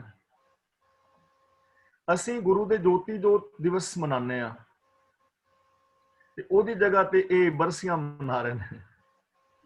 ਦੇਖੋ, ਤਸਵੀਰ ਨੂੰ, ਮੂਰਤ ਨੂੰ, ਮੂਰਤੀ ਪੂਜਾ ਨੂੰ ਗੁਰੂ ਜੀ ਕੋਈ ਪ੍ਰੋੜਤਾ ਨਹੀਂ ਦਿੰਦੇ ਵੀ ਜਿੰਨੀਆਂ ਵੀ ਗੁਰੂਆਂ ਦੀਆਂ ਮੂਰਤੀਆਂ ਨੇ ਉਹ ਸਾਰੀਆਂ ਡੁਪਲੀਕੇਟ ਨੇ। ਪਰ ਜਿੱਥੇ ਗੁਰੂ ਸ਼ਬਦ ਆਉਣਾ ਚਾਹੀਦਾ ਸੀ ਨਾ, ਸ਼ਬਦ ਫਰੇਮ ਕਰਕੇ ਘਰ ਵਿੱਚ ਲਾਉਂਦੇ ਆ ਕੁਛ, ਉੱਥੇ ਸੰਤਾਂ ਦੀਆਂ ਤਸਵੀਰਾਂ ਸਾਡੇ ਘਰਾਂ ਵਿੱਚ ਪਈਆਂ ਨੇ, ਤਸਵੀਰਾਂ ਆਪਣੀਆਂ ਵੇਚ ਰਹੇ ਨੇ। ਤੇ ਬਾਣੀ ਦੀ ਜਗ੍ਹਾ ਤੇ ਕੱਚੀਆਂ ਧਾਰਨਾ ਆ ਰਹੀਆਂ ਨੇ, ਔਰ ਅਕਾਲ ਤਖਤ ਦੀ ਮਰਿਆਦਾ ਦੇ ਥਾਂ ਤੇ ਇਹਨਾਂ ਨੇ ਆਪਣੀ ਮਰਿਆਦਾ ਬਣਾ ਲਈ ਹੈ। ਤਾਂ ਗੁਰੂ ਦੇ ਬਰਾਬਰ ਹੋ ਗਏ ਨਾ। ਜਦੋਂ ਥੋੜੇ ਜਿਹੇ ਗੌਰ ਨਾਲ ਵੇਖੋ ਤੇ ਬਿਲਕੁਲ ਥੋੜੇ ਜਿਹੇ ਫਰਕ ਦੇ ਨਾਲ ਇਮੋਸ਼ਨਲ ਬਲੈਕਮੇਲ ਕਰਕੇ ਗੁਰੂ ਦੀ, ਇਸ ਲਈ ਸਾਨੂੰ ਮੰਨਣ ਦੀ ਲੋੜ ਹੈ। ਕੱਲੇ ਸੰਤਾਂ ਦੀ ਨਹੀਂ ਆ ਬਰਸੀ ਜਿਹੜੀ ਮਨਾਉਂਦੇ ਆ ਕਿਸੇ ਦੀ ਮਨਾਉਣੀ ਨਹੀਂ ਚਾਹੀਦੀ। ਅਕਾਲ ਤਖਤ ਦੀ ਰਹਿਤ ਮਰਿਆਦਾ ਦੇ ਤੌਰ ਤੇ ਵੀ ਜਿਹੜਾ ਦੁਸਹਿਰਾ ਜਿਹੜਾ ਅਸੀਂ ਭੋਗ ਪਾਉਂਦੇ ਹਾਂ ਸ਼ੁਰੂ ਤੋਂ, ਉਸ ਤੋਂ ਬਾਅਦ ਸਿੱਖ ਦੀ ਕੋਈ ਰਹਿਤ ਬਾਕੀ ਨਹੀਂ ਬਚਦੀ। ਅਸੀਂ ਅੰਦਾਜ਼ ਕਰ ਦਿੱਤੀ ਅੰਤਮ ਮਤਲਬ ਅੰਤਮ। ਹੈਲੋ ਠੀਕ ਹੈ ਜੀ। ਗਿਆਨੀ ਜੀ ਥੋੜੀ ਜਿਹੀ ਆਵਾਜ਼ ਕੱਟ ਹੋ ਕੇ ਆਉਂਦੀ ਸੀਗੀ, ਹੁਣ ਪਤਾ ਨਹੀਂ ਸ਼ਾਇਦ ਤੁਹਾਡਾ ਕੰਪਿਊਟਰ ਗਰਮ ਹੋ ਗਿਆ ਮੈਨੂੰ ਲੱਗਦਾ। ਪਤਾ ਨਹੀਂ ਜੀ ਕੁਛ ਹੋ ਗਿਆ ਜੀ, ਕੁਛ ਹੋ ਗਿਆ। ਸੁਰਿੰਦਰ ਕੌਰ ਨੰਬਰ 2। ਹਾਂਜੀ ਜੀ, ਥੈਂਕ ਯੂ ਗਿਆਨੀ ਜੀ ਸੰਤ ਦੇ ਮੀਨਿੰਗ ਸਮਝਾਉਣ ਲਈ। ਤੇ ਇੱਕ ਹੋਰ ਮੈਂ ਕਹਿਣਾ ਸੀ, ਜਿਹੜਾ ਤੁਸੀਂ ਕਿਹਾ ਕਿ ਸੰਤ ਉਹ ਅਤਰ ਸਿੰਘ ਜੀ ਮਸਤੂਆਣੇ ਵਾਲਿਆਂ ਨੂੰ ਮਿਲਿਆ ਇਹ ਖਿਤਾਬ, ਇਹ ਮਸਤੂਆਣਾ ਉਹੀ ਹੈ ਜਿੱਥੇ ਮੂਰਤੀਆਂ ਵਗੈਰਾ ਸਟੈਚੂ ਦੀ ਅਰਦਾਸ ਦੀ ਸਟੈਚੂ ਦੇ ਵਿੱਚ? ਨਹੀਂ ਨਹੀਂ ਨਹੀਂ, ਉਹ ਨਹੀਂ ਮਸਤੂਆਣਾ, ਉਹਦਾ ਨਾਮ ਕੋਈ ਹੋਰ ਹੈ। ਮਹਿਦੀਆਣਾ ਹੈ ਜੀ ਉਹਦਾ। ਹਾਂ ਉਹ ਮਹਿਦੀਆਣਾ ਹੈ, ਉਹ ਮਹਿਦੀਆਣਾ ਹੈ। ਸੌਰੀ, ਹਾਂਜੀ ਓਕੇ, ਮੈਨੂੰ ਮਹਿਦੀਆਣਾ ਹਾਂਜੀ ਓਕੇ ਹਾਂਜੀ ਭੁਲੇਖਾ ਲੱਗਿਆ ਸੀ। ਤੇ ਬਾਕੀ ਹੋਰ ਅੱਜ ਪੁੱਛਣਾ ਸੀ, ਉਹ ਤੁਸੀਂ ਪਹਿਲਾਂ ਹੀ ਸਮਝਾ ਚੁੱਕੇ ਹੋ ਬਨਾਰਸੀ ਠੱਗ ਬਾਰੇ, ਉਹ ਤੁਸੀਂ ਦੱਸ ਹੀ ਦਿੱਤਾ ਕਿ ਕਬੀਰ ਜੀ ਦੇ ਸ਼ਬਦ ਤੋਂ। ਧੰਨਵਾਦ ਮੇਰੀ ਭੈਣ, ਧੰਨਵਾਦ ਤੁਹਾਡਾ ਸਾਰਿਆਂ ਦਾ, ਤੁਸੀਂ ਇਹਨਾਂ ਵਿਚਾਰਾਂ ਨਾਲ ਸਹਿਮਤੀ ਪ੍ਰਗਟਾਈ। ਕਿਉਂਕਿ ਬਹੁਤ ਸਾਰੇ ਸਾਡੇ ਭਰਮ ਭੁਲੇਖੇ ਨੇ, ਤੇ ਜਦੋਂ ਅਸੀਂ ਬਾਣੀ ਪੜਾਂਗੇ ਤੇ ਸਾਡੇ ਉਹ ਭਰਮ ਭੁਲੇਖੇ ਨਿਕਲਣਗੇ। ਤੇ ਜੇ ਅਸੀਂ ਲਾਭ ਚਾਹੁੰਦੇ ਹਾਂ ਕਿ ਸਾਡੀ ਜ਼ਿੰਦਗੀ ਵਿੱਚ ਲਾਭ ਹੋਏ, ਤੇ ਬਾਕੀ ਜੋ ਸਾਡੀ ਬਾਕੀ ਦੀ ਬਚੀ ਹੋਈ ਜ਼ਿੰਦਗੀ 2 ਸਾਲ 4 ਸਾਲ 10 ਦਿਨ 5 ਦਿਨ ਜਿੰਨਾ ਵੀ ਅਸੀਂ ਜੀਣਾ ਹੈ, ਉਹ ਅਸੀਂ ਇਹਨਾਂ ਬੰਧਨਾਂ ਤੋਂ ਆਜ਼ਾਦ ਹੋ ਕੇ ਜੀ ਸਕੀਏ, ਖੁਸ਼ੀ ਵਾਲੀ ਜ਼ਿੰਦਗੀ ਜੀ ਸਕੀਏ, ਆਨੰਦ ਵਾਲੀ। ਤਾਂ ਉਹਦੇ ਵਾਸਤੇ ਫਿਰ ਸਾਨੂੰ ਇਹ ਚੀਜ਼, ਜੋ ਸਾਨੂੰ ਚੀਜ਼ ਸਮਝ ਆ ਰਹੀ ਹੈ ਨਾ, ਉਹ ਪਿਛਲੀਆਂ ਗਲਤੀਆਂ ਨੂੰ ਛੱਡ ਦਿਓ ਤੇ ਆਪਣੇ ਗੁਰਮਤਿ ਆਸ਼ੇ ਅਨੁਸਾਰ ਦ੍ਰਿੜਤਾ ਦੇ ਨਾਲ ਪਹਿਰਾ ਦਿਓ। ਇਹਨਾਂ ਚੀਜ਼ਾਂ ਦੇ ਵਾਸਤੇ ਸਾਡੇ ਅੰਦਰ ਥੋੜੀ ਦ੍ਰਿੜਤਾ ਚਾਹੀਦੀ ਹੈ, ਜੁਰਤ ਚਾਹੀਦੀ ਹੈ, ਜੁਰਤ ਪੈਦਾ ਕਰਨੀ ਪਵੇਗੀ ਪੁਰਾਣੀਆਂ ਧਾਰਨਾਵਾਂ ਨੂੰ ਛੱਡਣ ਲਈ, ਉਹਨਾਂ ਨੂੰ ਛੱਡ ਕੇ ਆਪਣੀ ਜ਼ਿੰਦਗੀ ਸੌਖੀ ਜੀਓ। ਧੰਨਵਾਦ ਮੇਰੀ ਭੈਣ। ਹੋਰ ਬਾਕੀ ਅੱਜ ਸ਼ਹੀਦ ਭਗਤ ਸਿੰਘ ਜੀ ਦੇ ਜਨਮ ਦਿਨ ਦੀ ਸਾਰਿਆਂ ਨੂੰ ਵਧਾਈ। ਸਾਨੂੰ ਵੀ ਉਹਨਾਂ ਦੇ ਕਹਿਣੀ ਤੇ ਕਰਨੀ ਮੁਤਾਬਕ ਸੋਝ ਮਿਲੇ। ਠੀਕ ਹੈ ਜੀ, thank you for reminding. Thank you ਜੀ, ਥੈਂਕ ਯੂ ਤੁਹਾਡਾ ਸੁਰਿੰਦਰ ਕੌਰ ਜੀ। ਤੇ ਅੱਜ ਹਾਂਜੀ ਮੈਂ ਉਹਨਾਂ ਦੇ ਕੋਲ ਜਾ ਰਿਹਾ ਜੀ। ਭਾਈ ਜੀ, ਭਾਈ ਗਗਨਦੀਪ ਸਿੰਘ ਜੀ। ਖਾਲਸਾ ਫਤਿਹ ਜੀ। ਫਤਿਹ ਜੀ ਫਤਿਹ। ਛੋਟੀ ਜਿਹੀ ਵਿਚਾਰ ਹੀ ਲੈਣੀ ਸੀ ਤੁਹਾਡੇ ਤੋਂ। ਅੱਜ ਮੈਂ ਮਾਛੀਵਾੜਾ ਸਾਹਿਬ, ਚਰਨ ਕਮਲ ਸਾਹਿਬ ਡਿਊਟੀ ਕਰਨ ਗਿਆ ਕੀਰਤਨ ਦੀ ਮੈਂ। ਹਾਂਜੀ। ਤੇ ਉਸ ਤੋਂ ਬਾਅਦ ਬਾਹਰ ਆਇਆ ਤਾਂ ਪ੍ਰਸ਼ਾਦ, ਦੇਗ ਪ੍ਰਸ਼ਾਦ ਪ੍ਰਾਪਤ ਕਰਨ ਲਈ, ਤਾਂ ਉੱਥੇ ਅੱਗੇ ਇੱਕ ਪ੍ਰਾਣੀ ਖੜਾ ਸੀ, ਪ੍ਰਸ਼ਾਦ ਲੈ ਰਿਹਾ ਸੀ। ਉਹ ਜਿਹੜੇ ਅੱਗੇ ਭਾਈ ਸਾਹਿਬ ਸੀਗੇ ਪ੍ਰਸ਼ਾਦ ਦੇ ਰਹੇ ਸੀ, ਉਹਨਾਂ ਨੇ ਨਾ ਸ੍ਰੀ ਸਾਹਿਬ ਅੰਦਰ ਦੇਗ ਲੱਗੀ ਸੀ ਉਹਦੇ ਬਾਕਸ ਦੇ, ਜੋ ਜਿੱਤ ਦੇਗ ਹੁੰਦੀ ਆ, ਉਹ ਮਾੜੀ ਜਿਹੀ ਉਹਨੇ ਸਾਫ਼ ਕਰ ਲਿਆ ਸ੍ਰੀ ਸਾਹਿਬ ਨੇ। ਤਾਂ ਉਹ ਉਹਨਾਂ ਬੈਂਸ਼ਨ ਲੱਗ ਗਿਆ ਵੀ ਸ੍ਰੀ ਸਾਹਿਬ ਇਹ ਸਾਫ਼ ਕਰਨ ਲਈ ਏਦਾਂ ਆ। ਤਾਂ ਉਹ ਉੱਥੇ ਤੁਹਾਡਾ ਕੀ ਵਿਚਾਰ ਆ? ਦੇਖੋ ਇਹ ਵਾਧੂ ਦੀਆਂ ਬਹਿਸਾਂ ਨੇ। ਵੈਸੇ ਮੈਂ ਉਹ ਚੀਜ਼ ਨੂੰ ਦੇਖਿਆ ਨਹੀਂ, ਇਸ ਕਰਕੇ ਮੈਂ ਉਹਦੇ ਬਾਰੇ ਕਮੈਂਟ ਨਹੀਂ, ਲੇਕਿਨ ਇਹ ਵਾਧੂ ਦੀਆਂ ਚੀਜ਼ਾਂ ਨੇ ਕਰ ਲਿਆ ਤੇ ਫਿਰ ਉਹਨਾਂ ਨੂੰ ਕੋਈ ਬਹੁਤਾ ਫਰਕ ਨਹੀਂ ਪੈ ਗਿਆ। ਕਿਉਂਕਿ ਉਹ ਤਾਂ ਇੱਕ ਹਿਸਾਬ ਦਾ ਆਪਾਂ ਸ਼ਸਤਰ ਹੀ ਧਾਰਨ ਕੀਤਾ ਹੋਇਆ ਆਪਾਂ। ਇਹ ਗਿਆਨ ਜੀ ਸ਼ਸਤਰ ਤੇ ਧਾਰਨ ਕੀਤਾ ਹੈ, ਲੇਕਿਨ ਸ਼ਸਤਰ ਦੇ ਦੇਖੋ ਜਿੰਨਾ ਉਹ ਯੂਜ਼ ਕਾਹਦੇ ਵਾਸਤੇ ਕਰਨਾ, ਉਹਦੇ ਪਿੱਛੇ ਸਾਈਕੋਲੋਜੀਕਲ ਇਫੈਕਟ ਨੇ ਕਿ ਸਾਡੇ ਅੰਦਰ ਨਾ ਜ਼ਰੂਰਤ ਹੋਣੀ ਚਾਹੀਦੀ ਹੈ ਸਿਪਾਹੀ ਵਾਲੀ, ਹੈ ਨਾ, ਕਿ ਅਸੀਂ ਹਿਊਮਨ ਰਾਈਟਸ ਵਾਸਤੇ ਲੜ ਸਕੀਏ। ਪਰ ਜਿੰਨੇ ਵੀ ਹੁਣ ਅਸੀਂ ਸ਼ਸਤਰਧਾਰੀ ਹੈਗੇ ਆ, ਬਹੁਤੇ ਵੀਰ, ਸਾਰਿਆਂ ਦੀ ਮੈਂ ਗੱਲ ਨਹੀਂ ਕਰਦਾ, ਨਾ ਮੈਂ ਕਹਿ ਰਿਹਾ ਕਿ ਸ਼ਸਤਰ ਨਹੀਂ ਧਾਰਨੇ ਬਹੁਤ ਜ਼ਰੂਰੀ ਹੈ, ਪਰ ਹਿਊਮਨ ਰਾਈਟਸ ਵਾਸਤੇ ਲੜਨਾ ਸੀ, ਹੈ ਨਾ। ਜਿਵੇਂ ਹੁਣ ਕਿਸਾਨ ਮੋਰਚਾ ਹੀ ਹੈ, ਤਾਂ ਇਹਦੇ ਵਿੱਚ ਸਾਨੂੰ ਹਿੱਸਾ ਲੈਣਾ ਚਾਹੀਦਾ ਹੈ ਹਿਊਮਨ ਰਾਈਟਸ ਵਾਸਤੇ, ਗਰੀਬਾਂ ਵਾਸਤੇ, ਹੋਰ ਵਾਸਤੇ ਜਿਹੜੇ ਆ ਊਚ ਨੀਚ ਨੇ, ਜਾਤੀਵਾਦ ਨੇ, ਦਾਜ ਦਹੇਜ ਨੇ, ਇਹਨਾਂ ਮਨਮਤਾਂ ਦੇ ਖਿਲਾਫ ਲੜਨਾ ਹੀ ਸਾਡੇ ਸ਼ਸਤਰ ਦੀ ਨਿਸ਼ਾਨੀ ਹੈ। ਪਰ ਅਸੀਂ ਨਾ ਕਈ ਥਾਵਾਂ ਤੇ ਪਵਿੱਤਰਤਾ ਜਾਂ ਅਪਵਿੱਤਰਤਾ ਦੇ ਨਾਲ ਜੋੜ ਕੇ ਜਦੋਂ ਇਹਨਾਂ ਚੀਜ਼ਾਂ ਨੂੰ ਦੇਖਦੇ ਆ, ਫਿਰ ਪ੍ਰੋਬਲਮ ਕ੍ਰੀਏਟ ਹੁੰਦੀ ਹੈ। ਕੋਈ ਬਹੁਤੀ ਵੱਡੀ ਸਮੱਸਿਆ ਨਹੀਂ ਹੈ ਤੇ ਬਹੁਤਾ ਤੂਲ ਦੇਣ ਦੀ ਲੋੜ ਨਹੀਂ ਸੀ ਉਸ ਬੰਦੇ ਨੂੰ। ਤੇ ਉਹ ਬੋਲਿਆ ਵੀ ਹੋਰ ਹਿਸਾਬ ਨਾਲ, ਉਹ ਕਹਿੰਦੇ ਤੂੰ ਮੇਰੇ ਨਾਲ ਬੈਠਦਾ, ਤੂੰ ਜਿਵੇਂ ਨੌਕਰ ਰੱਖਿਆ ਉਹਨੂੰ।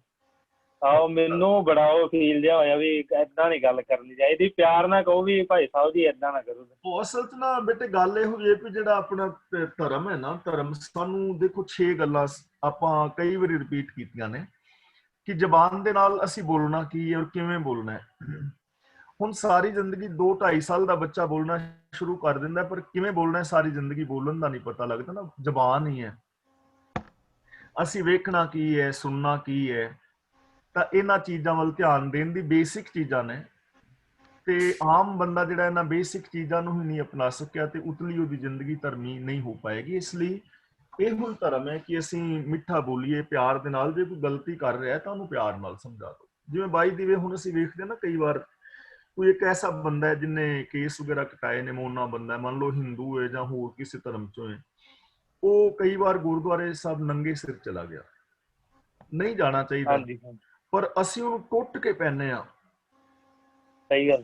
ਟੁੱਟ ਕੇ ਪੈਣ ਦੀ ਬਜਾਏ ਚਾਹੀਦਾ ਪਤਾ ਕਿ ਜਿਸ ਬੰਦੇ ਨੇ ਦੇਖਿਆ ਨਾ ਵੀ ਬਾਹਰੋਂ ਰੁਮਾਲ ਚੁੱਕੋ ਜਾਂ ਪਰਨਾ ਲਓ ਤੇ ਉਹਨੂੰ ਬੜੇ ਪਿਆਰ ਨਾਲ ਫੜਾ ਕੇ ਉਹਨੂੰ ਕਹੋ ਵੀ ਬੇਟੇ ਜਾਂ ਵੀਰ ਜਾਂ ਬਾਪੂ ਕੋਈ ਵੀ ਸਿਰ ਢੱਕ ਲੈ, ਵੀ ਗੁਰਦੁਆਰਾ ਸਾਹਿਬ ਸਿਰ ਢੱਕ ਕੇ ਜਾਈਦਾ।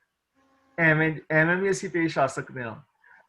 ਇਸ ਕਰਕੇ ਨਾ ਜ਼ਰੂਰਤ ਹੈ ਇਹਨਾਂ ਚੀਜ਼ਾਂ ਨੂੰ ਲੈਣ ਦੀ। ਉਹ ਬੰਦੇ ਨੇ ਜੇ ਗਲਤ ਬੋਲਿਆ ਤਾਂ ਉਹ ਬੰਦਾ ਗਲਤ ਸੀ, ਔਰ ਇਹਨਾਂ ਚੀਜ਼ਾਂ ਨੂੰ ਨਹੀਂ ਐਵੇਂ ਕਰਨਾ ਚਾਹੀਦਾ। ਇੱਕ ਹੋਰ ਗੱਲ ਸੀ, ਆਪਣੇ ਨਾ ਸੁੱਚਮ ਦੀ ਗੱਲ ਬਹੁਤ ਕਰਦੇ ਆ। ਸੁੱਚਮ ਤਾਂ ਗੁਰੂ ਸਾਹਿਬ ਕਹਿੰਦੇ ਆ ਵੀ ਜੂਠੇ ਜੂਠਾ ਮੁੱਖ ਵਸੈ, ਵੀ ਤੂੰ ਸੁੱਚੇ ਨਾ ਆਖੀਏ ਬਹਿਣ ਜੇ ਪਿੰਡਾਂ ਧੋਏ। ਬੇਟੇ ਦੇਖੋ ਦੋ ਚੀਜ਼ਾਂ ਆਪਣੇ ਗੁਰਮਤ ਚ ਗੱਲ ਕੀਤੀ ਹੈ ਸਫਾਈ ਦੀ, ਸਫਾਈ ਰੱਖੋ। ਹਾਂ ਬਸ ਸਫਾਈ ਔਰ ਸੁੱਚਮਤਾ ਦੇ ਵਿੱਚ ਸਾਨੂੰ ਫਰਕ ਕਰਨਾ ਪਵੇਗਾ। ਸਫਾਈ ਬਹੁਤ ਜ਼ਰੂਰੀ ਹੈ ਤੇ ਸੁੱਚਮਤਾ ਨੂੰ ਅਸੀਂ ਧਰਮ ਦੇ ਨਾਲ ਜੋੜਿਆ ਵੀ ਸੁੱਚਮਤਾ ਰੱਖਣ ਦੇ ਨਾਲ ਸਾਨੂੰ ਰੱਬ ਮਿਲੇਗਾ, ਜਾਂ ਸੁੱਚਮਤਾ ਰੱਖਣਾ ਧਰਮ ਹੈ। ਸਫਾਈ ਇੱਕ ਹੋਰ ਚੀਜ਼ ਹੈ, ਸੁੱਚਮਤਾ ਇੱਕ ਹੋਰ ਚੀਜ਼ ਹੈ। ਦੇਖੋ ਅਸੀਂ ਕਹਿੰਦੇ ਹਾਂ ਨਾ ਹੱਥ ਸੁੱਚੇ ਕਰ ਲਓ, ਤਾਂ ਪਾਣੀ ਦੇ ਨਾਲ ਹੱਥ ਸੁੱਚੇ ਨਹੀਂ ਹੁੰਦੇ। ਹੱਥ ਸੁੱਚੇ ਹੁੰਦੇ ਨੇ ਕਿਰਤ ਕਰਕੇ ਧਰਮ ਦੀ। ਪਾਣੀ ਨਾਲ ਹੱਥ ਸਾਫ਼ ਹੁੰਦੇ ਨੇ, ਸੁੱਚੇ ਨਹੀਂ ਹੁੰਦੇ। ਮੂੰਹ ਸੁੱਚਾ ਕਰ ਲਓ, ਪਾਣੀ ਨਾਲ ਮੂੰਹ ਸੁੱਚਾ ਨਹੀਂ ਹੁੰਦਾ, ਸਾਫ਼ ਹੁੰਦਾ ਹੈ। ਸੁੱਚਾ ਮੂੰਹ ਹੁੰਦਾ ਹੈ ਸੱਚ ਬੋਲ ਕੇ। ਇਸ ਲਈ ਸਫਾਈ ਵਿੱਚ ਔਰ ਸੁੱਚਮਤਾ ਦੇ ਅੰਦਰ ਫਰਕ ਰੱਖਣ ਦੀ ਲੋੜ ਹੈ। ਬ੍ਰਾਹਮਣ ਨੇ ਜਾਂ ਪੁਜਾਰੀ ਨੇ ਸੁੱਚਮਤਾ ਦਿੱਤੀ ਹੈ ਵੀ ਤੁਸੀਂ ਸੁੱਚਮਤਾ ਰੱਖੋ, ਤੁਹਾਨੂੰ ਰੱਬ ਮਿਲੇਗਾ। ਗੁਰਮਤ ਨੇ ਸੁੱਚਮਤਾ ਨੂੰ ਰੱਦ ਕੀਤਾ ਹੈ ਕਿ ਸੁੱਚਮਤਾ ਕੱਖ ਨਹੀਂ ਹੈ, ਸਫਾਈ ਰੱਖੋ। ਔਰ ਸੁੱਚਮਤਾ ਦਿੱਤੀ ਹੈ ਮਨ ਦੀ। ਸੂਚੇ ਇਹ ਨਾ ਆਖੀਆਂ ਬਹਿਨ ਜੇ ਪਿੰਡਾ ਧੋਏ, ਸੂਚੇ ਸਹੀ ਨਾਨਕਾ ਜਿਨ ਮਨ ਵਸਿਆ ਸੋਏ। ਜਾਂ ਕਹੋ ਕਬੀਰ ਤੇਈ ਨਰ ਸੂਚੇ, ਸਾਚੀ ਪਰੀ ਵਿਚਾਰਾ। ਸੁੱਚ ਹੋਵੇ ਤਾਂ ਸੱਚ ਪਾਈਏ। ਇਹਦਾ ਵਿਸ਼ਰਾਮ ਇੱਥੇ ਲੱਗੇਗਾ, ਸੁੱਚ ਹੋਵੇ ਤਾਂ ਸੱਚ ਪਾਈਏ। ਸੁੱਚਮਤਾ ਤਾਂ ਹੋਏਗੀ ਜੇ ਤੁਸੀਂ ਸੱਚ ਨੂੰ ਪਾ ਲਓਗੇ। ਇਸ ਲਈ ਸਫਾਈ ਔਰ ਸੁੱਚਮਤਾ ਦੇ ਵਿੱਚ ਲਕੀਰ ਖਿੱਚਣੀ, ਉਹਨੂੰ ਵੱਖਰੇ ਰੂਪ ਵਿੱਚ ਵੇਖਣਾ ਬਹੁਤ ਜ਼ਰੂਰੀ ਹੈ। ਸਫਾਈ ਰੱਖਣੀ ਬਹੁਤ ਜ਼ਰੂਰੀ ਹੈ, ਪਰ ਸੁੱਚਮਤਾ ਜਿਹਨੂੰ ਅਸੀਂ ਕਹਿੰਦੇ ਆ ਉਹ ਇੱਕ ਵਹਿਮ ਹੈ। ਮੈਂ ਗੱਲ ਤਾਂ ਸ਼ੇਅਰ ਕੀਤੀ ਤੁਹਾਡੇ ਨਾਲ, ਉਹ ਕਿਤੇ ਮੈਂ ਦੇਗ ਬਣਾ ਰਿਹਾ ਸੀ ਤਾਂ ਉਹ ਕਹਿੰਦੇ ਵੀ ਇਹ ਘਿਓ ਨਾ ਯੂਜ਼ ਕਰੋ। ਮੈਂ ਇਹ ਕਿਉਂ ਨਾ ਯੂਜ਼ ਕਰਾਂ? ਕਹਿੰਦੇ ਵੀ ਇਹ ਇਹਨਾਂ ਗੁਰੂ ਸਾਹਿਬ ਦੇ ਜਿਵੇਂ ਭੋਗ ਲਵਾਈ ਦਾ ਪ੍ਰਸ਼ਾਦੇ ਚ ਉਪੜੇ, ਇਹ ਸੁੱਚਾ ਨਹੀਂ ਹੈਗਾ। ਤੇ ਇਹਨਾਂ ਆਹ ਨਵਾਂ ਡੱਬਾ ਹੈ ਇਹਨਾਂ, ਇਹਦੇ ਚ ਉਹ ਦੇਗ ਬਣਾ ਲਓ ਤੁਸੀਂ। ਮੈਂ ਵੀ ਮੈਂ ਕਿਸੇ ਨੇ ਜੂਠਾ ਚਮਚਾ ਪਾਇਆ ਹੋਵੇ ਉਹ ਤਾਂ ਚੱਲ ਮੰਨ ਲੈਂਦੇ, ਪਰ ਤੁਸੀਂ ਕੀ ਕਹਿੰਦੇ ਆ ਵੀ ਇਹ ਗਲਤ ਗੱਲ ਹੈ ਆ।